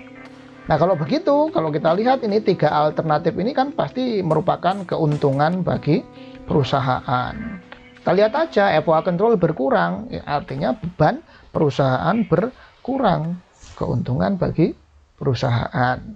Kemudian yang ini pengurang COGS. COGS adalah beban bagi perusahaan. Kalau begitu bebannya berkurang, jelas keuntungan bagi si perusahaan, benefit bagi perusahaan. Yang ini cash pada scrap sales, memang ini tidak ditandingkan dengan beban, tetapi ada tambahan revenue atau other income. Ada tambahan other income yang berasal dari penjualan scrap. Jadi ini tiga-tiganya merupakan benefit for the producers, benefit atau keuntungan bagi si produsen atau perusahaan. Paham ya sampai di sini ya? Oke, ini adalah scrap ya, scrap. Pembahasan kita masih terkait dengan scrap ketika perusahaan itu menggunakan job costing system ya, job costing system. Jadi ingat ya, dapat kita simpulkan bahwa untuk job costing system itu bisa scrapnya itu can be attributed to a specific job, dan ada scrap yang cannot be attributed to a specific job. Kalau can be attributed to a specific job, maka dia akan menjadi benefit bagi konsumen. Caranya gimana? Berarti akan menjadi pengurang biaya produksi. Pengurang biaya produksi maksudnya adalah pengurang WIP. Ya, karena WIP nanti kan ujung-ujungnya jadi FG juga. FG WIP-nya berkurang, FG-nya berkurang, COGS-nya berkurang. Nah, ini keuntungan bagi si konsumen atau pelanggan atau customer, karena biaya produksinya berkurang. Oke ya. Oke. Sementara kalau cannot be attributed to a specific job, sekali lagi ini bagi keuntungan si produsen. Alternatif pencatatannya ada 3. Nah, 3 ini pilih salah satu, jangan digunakan semua. Oke, itu scrap dalam job costing system. Nah, berikutnya adalah bagaimana kalau scrapnya itu kita kombinasikan dengan proses costing system. Oke, bagaimana nih kalau kita kombinasikan hasil penjualan scrap? Ingat bahwasanya pembahasan scrap itu fokus pembahasannya adalah terkait dengan hasil penjualan ya, bukan biaya produksi. Enggak ada biaya produksi terkait dengan scrap. Ini fokusnya hasil penjualan. Bagaimanakah hasil penjualan scrap kalau perusahaannya itu menerapkan proses costing? Nah, pada intinya scrap dalam proses costing system itu konsepnya sama dengan scrap pada job costing system. Konsepnya sama. Yaitu job costing system yang mana Pak? Job costing kan tadi ada 2 itu dikombinasikan dengan scrap, yaitu cannot be attributed dan can be attributed. Nah, kalau yang proses costing bagaimana Pak? Ini proses costing ini konsepnya sama dengan job costing yang cannot be attributed. Kalau cannot be attributed, maka artinya itu punyanya, hak miliknya adalah belong to producers atau belong to the company. Itu miliknya si perusahaan. Loh Pak, kenapa di dalam proses costing sistem ini, maka kalau ada scrap, maka scrapnya itu belong to production, belong to company. Kenapa? Jawabannya simple aja sebenarnya. Karena dalam proses costing itu, sifat proses produksinya adalah company driven production process. Jadi proses produksinya itu tuh diinisiasi atau di-trigger atau di-drive oleh perusahaan itu sendiri. Jadi kalau ada scrap, logikanya pasti itu punyanya si produsen atau si perusahaan. Oke, paham ya? Itu logik berpikirnya seperti itu. Jadi dalam proses costing, maka scrap itu seluruhnya tidak akan bisa untuk ditelisik atau diatribusikan pada satu produk tertentu. Cannot be attributed to a specific job. Kenapa? Karena tadi sudah kita bahas bahwa dalam proses costing itu company driven production process. Yang menentukan proses produksi itu 100% tergantung kepada perusahaan itu sendiri. Jadi kalau ada apa-apa, termasuk kalau ada barang sisa produksi atau scrap ini, maka itu nanti akan menjadi miliknya si perusahaan. Kalau menjadi miliknya perusahaan berarti cannot be attributed to a specific job. Paham ya? Nah kalau begitu hasil penjualan scrap dalam proses costing itu nanti semuanya akan menjadi hak miliknya si produsen atau perusahaan. Contohnya adalah kain perca, ya, kain perca. Ambil contoh kain perca. Misalkan PT Alisan. PT Alisan adalah perusahaan manufaktur yang memproduksi pakaian. Pasti PT Alisan itu akan menghasilkan kain perca. Karena PT Alisan itu sekali produksi itu membuat pakaian itu banyak dalam jumlah yang besar, otomatis pasti kain perca yang dihasilkannya itu juga banyak jumlahnya. Dan PT Alisan itu bisa menjual kain perca yang dihasilkannya itu kepada pihak lain untuk diolah lebih lanjut menjadi produk yang lain. Misalnya tadi keset, boneka, dan lain-lain. Tadi. Sehingga kain perca yang dihasilkan oleh PT Alisan itu nanti laku dijual, memiliki salvage value, dan itu merupakan hak miliknya PT Alisan. Karena kan nggak ada konsumen yang datang ke PT Alisan, tolong saya dibikinkan kemeja berapa piece, satu set aja deh kemeja, nggak akan mau PT Alisan menerima pesanan tersebut kan gitu, rugi nanti ya, rugi. Nah sehingga kalau ada kain perca, kain bahan sisa hasil produksi itu jelas miliknya si PT Alisan. Oke ya. Nah kalau begitu perlakuan akuntansi atau pencatatan akuntansi untuk scrap di dalam proses costing sistem ini tentunya adalah mirip atau sama dengan pencatatan scrap untuk job costing system yang cannot be attributed to a specific job. Ya, karena miliknya si perusahaan, bukan miliknya si konsumen atau pelanggan. Secara rinci, pencatatan atas penjualan scrap itu nanti akan ditreatment dengan menggunakan 4 alternatif sebagai berikut. Ada 4 alternatif. Loh Pak, ini tadi kan kalau di scrap yang cannot be attributed to a specific job di job costing tadi kan ada 3 alternatif lah Pak. Kan tadi katanya mirip atau sama dengan yang job costing scrap cannot be attributed to a specific job. Nah ini ada 3, kenapa di sini ada 4? Oke, kita jelaskan. Kita bahas dulu satu persatu. Pencatatan atas penjualan scrap untuk proses costing ini ada 4 alternatif. Dan 4 alternatif pencatatan ini sebenarnya sama dengan keempat alternatif pencatatan yang ini. Ini 1, 2, 3, 4 kan gitu. Sebenarnya ini sama dengan ini. Ya, sama dengan semuanya ini, semua pencatatan di job costing scrap untuk perlakuan scrap untuk yang job costing system. Ya, bedanya adalah kalau yang ini adalah untuk benefit bagi si konsumen, sementara yang ini semuanya adalah untuk benefit bagi si produsen. Oke, kita lihat. Yang pertama, scrap di dalam proses costing akan dicatat sebagai pengurang WIP, pengurang biaya produksi. Jadi pencatatannya adalah cash pada work in process. Loh Pak, ini logikanya bagaimana Pak? Ya, gampang aja. Misalkan PT Alisan, dia memproduksi pakaian. Dalam 1 bulan dia berhasil menjual scrap. Scrapnya berapa? Dalam 1 bulan itu dia jual, misalkan berhasil menjual scrap dan mendapatkan revenue sebesar 2 juta rupiah. Misal ya, 2 juta rupiah. Kemudian 2 juta rupiahnya itu menurut alternatif pertama ini nanti akan digunakan sebagai pengurang biaya produksi. Pengurang biaya produksi maksudnya apa? Sebagai pengurang WIP. Jadi untuk periode tersebut ternyata ya itu WIP-nya, misalkan total WIP-nya adalah 300 juta misal, untuk bulan itu 300 juta. Hasil penjualan scrap di bulan itu 2 juta. Ya sudah, berarti itu nanti 300 jutanya akan dikurangi dengan penjualan scrap sebesar 2 juta. Alias WIP-nya itu akan menjadi 298 juta. Ya, 298 juta. Nah, yang diuntungkan siapa? Yang diuntungkan adalah customer.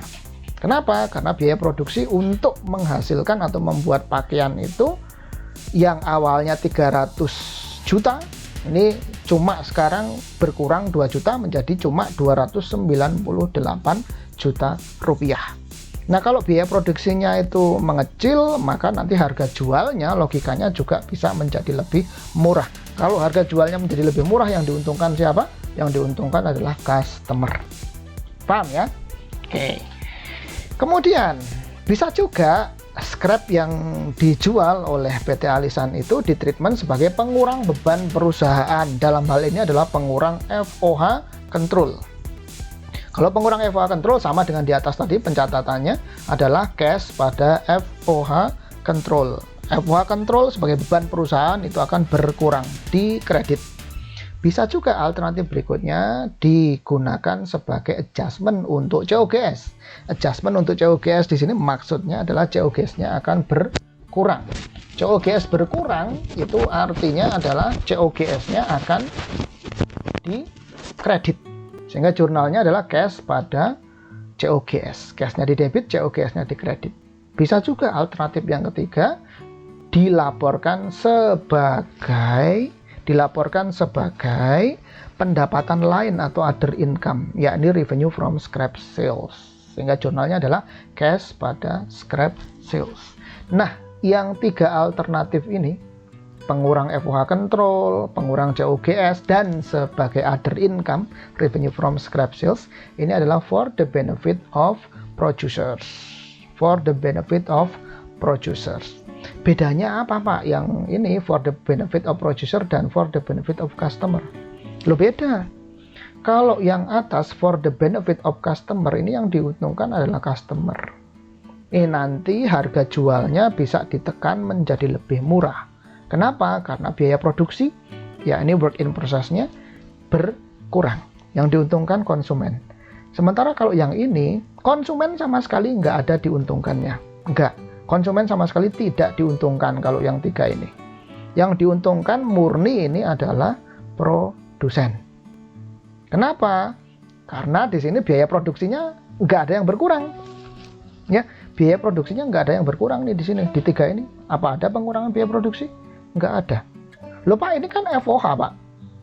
FOH ini adalah komponen dari biaya produksi toh Pak? Iya, ini komponen dari biaya produksi. Cuma ingat bahwasanya FOH itu ada 2, FOH control dan FOH applied. Yang dibebankan ke produk sebagai komponen dari manufacturing cost bukan FOH control, melainkan FOH applied. Nah, ini yang ditulis di sini adalah FOH control kan gitu. Sehingga FOH control punyanya perusahaan, maka FOH-nya perusahaan berkurang karena di kredit FOH controlnya. Paham ya? Ini yang diuntungkan perusahaan. Loh, ini yang berkurang COGS Pak. Kalau COGS itu kan miliknya perusahaan. COGS itu bukan miliknya konsumen. Yang diketahui oleh konsumen itu adalah sales, harga jual perusahaan atau harga beli dari sisi konsumen. Itu yang diketahui oleh si pelanggan atau konsumen. Sehingga COGS-nya berkurang itu kan adanya di income statement. Income statement itu milik atau punyanya si produsen. COGS-nya berkurang, ya jelas itu for the sake of producers atau for the benefit of producers, bukan konsumen atau customer. Nah, yang ini jelas cash pada scrap sales jelas ini jelas bagi benefitnya sih produsen. Produsen akan mencantumkan ini sebagai other income di dalam income statement. Paham ya? Oke, jadi diingat-ingat kalau under job costing system dilihat dulu apakah itu can be attributed to a specific job atau cannot be attributed to a specific job. Kalau can be attributed to specific job, maka itu for the sake of consumers atau customer. Tapi kalau cannot be attributed to a specific job itu menjadi miliknya perusahaan atau for the benefit of producers.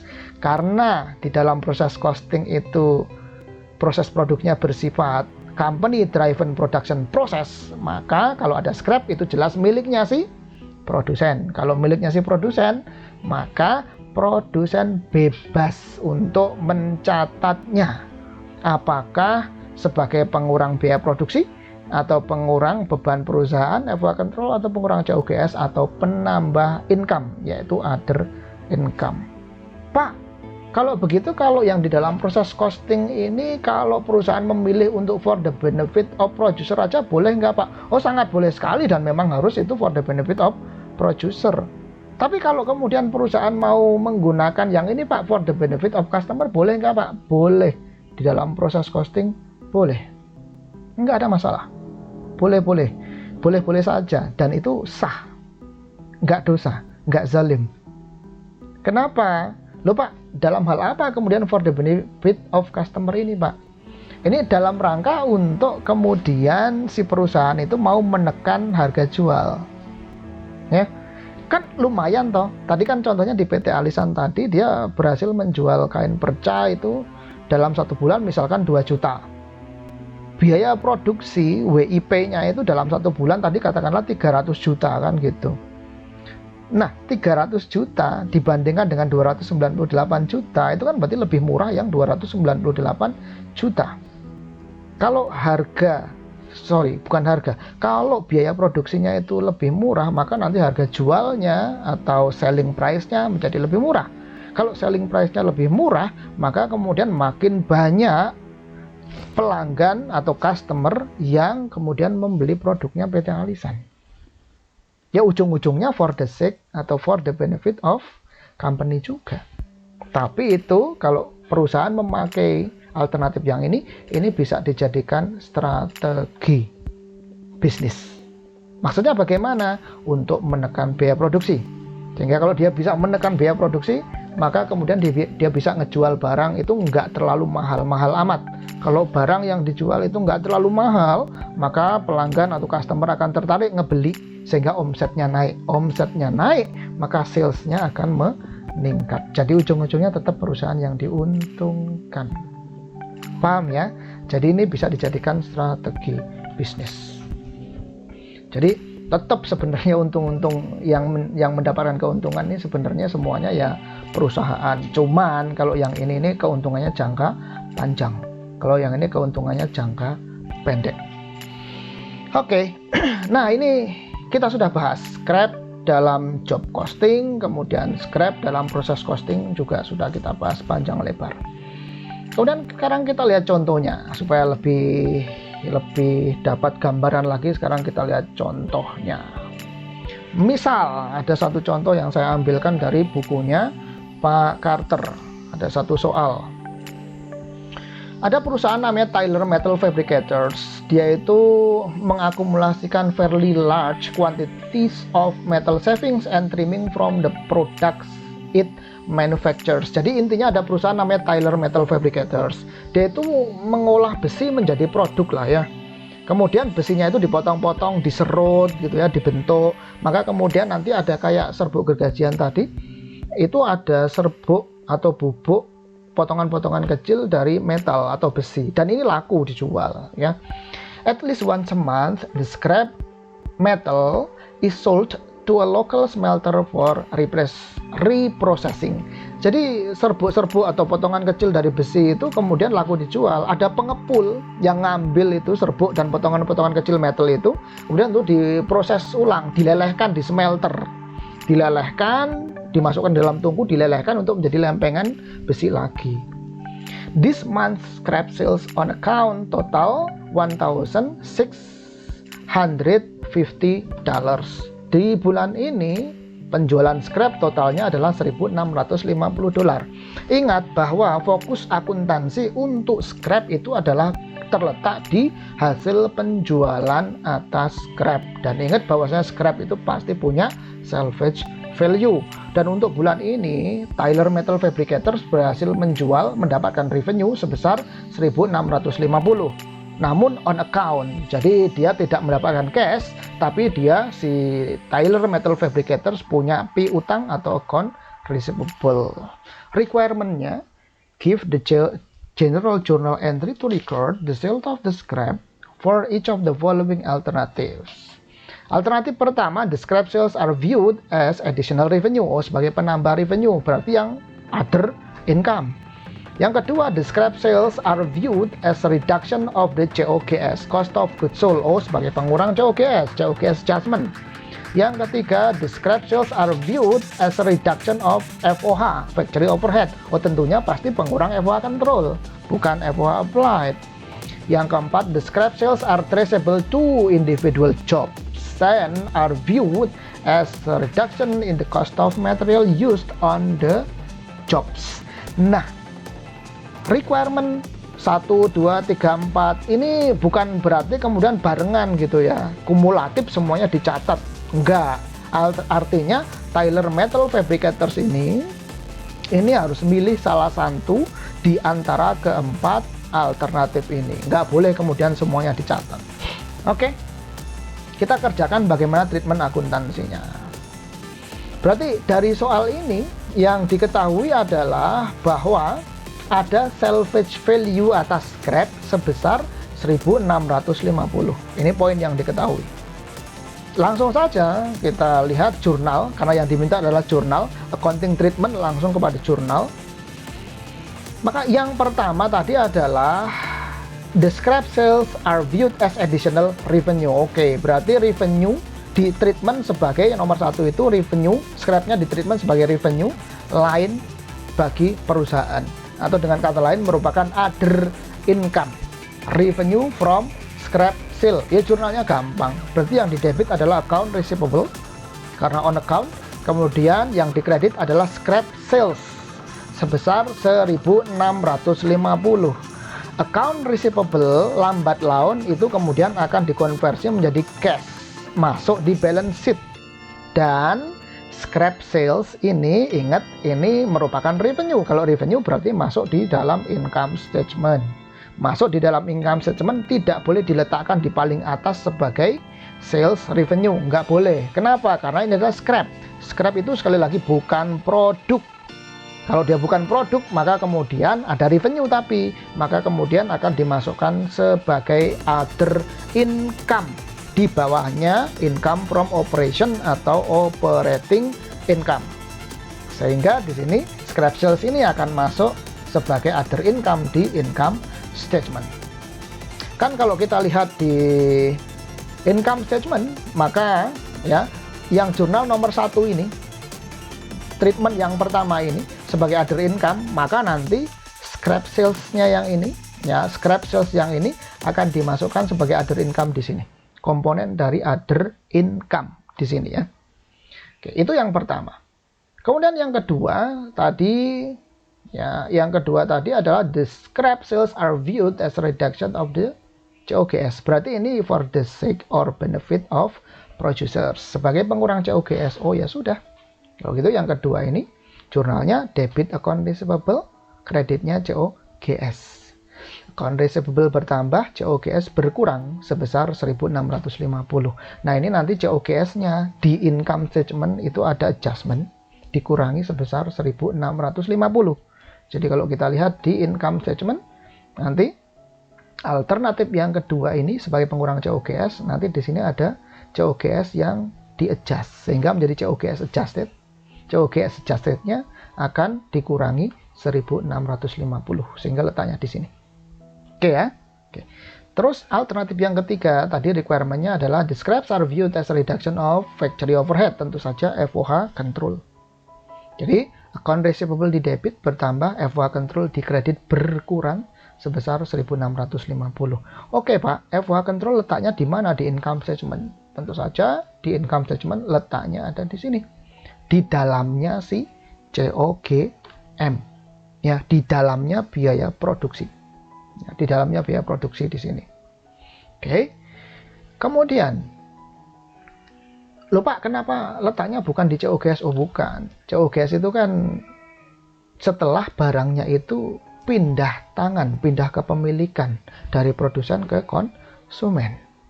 Nah, sementara kalau biaya produksi itu nggak ada kaitannya dengan perpindahan atau transfer ownership of the finished goods. Enggak.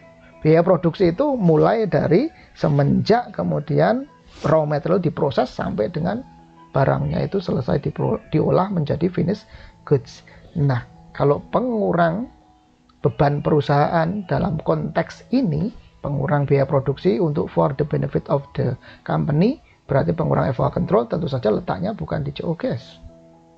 Ya, karena kalau COGS itu yang masuk di sini, ini adalah FOH applied.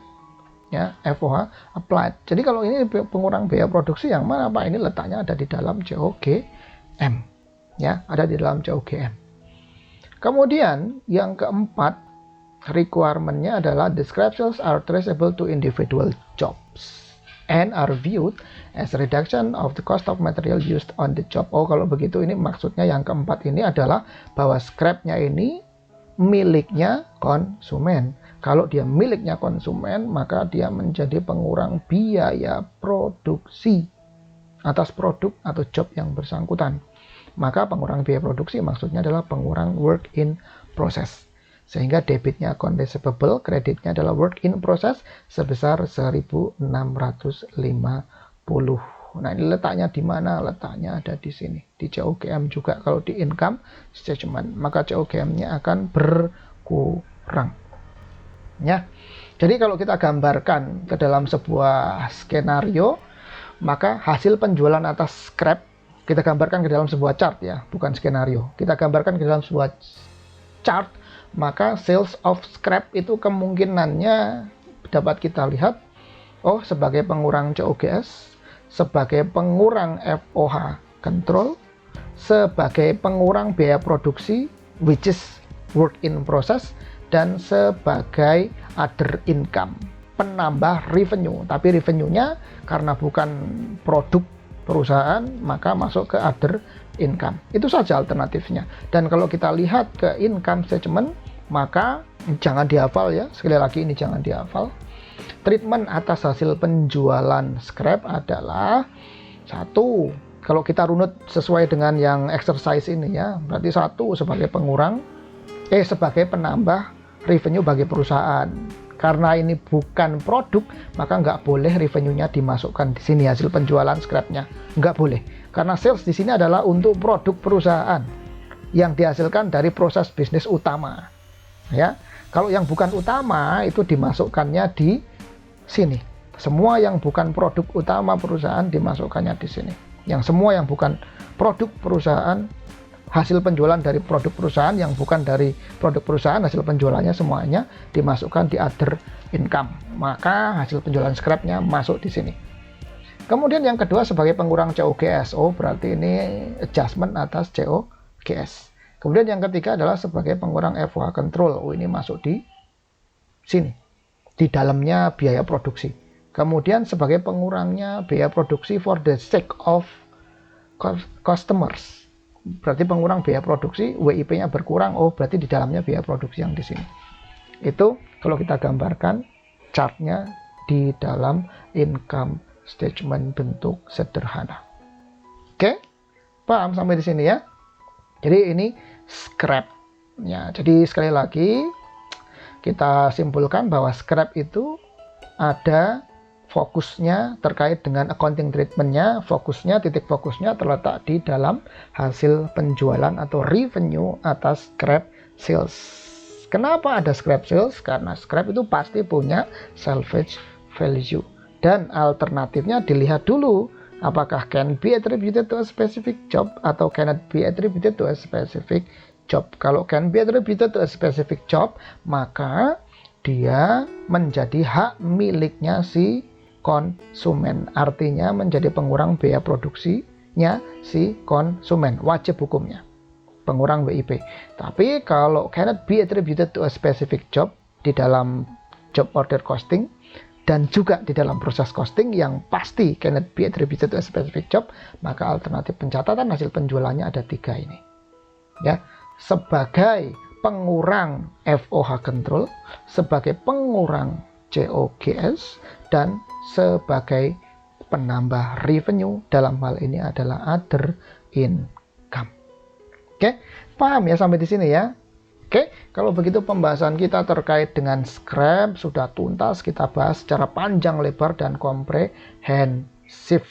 Oke, selesai sampai di sini video materi untuk part yang kedua pembahasan kita terkait dengan scrap. Terima kasih atas perhatian Anda.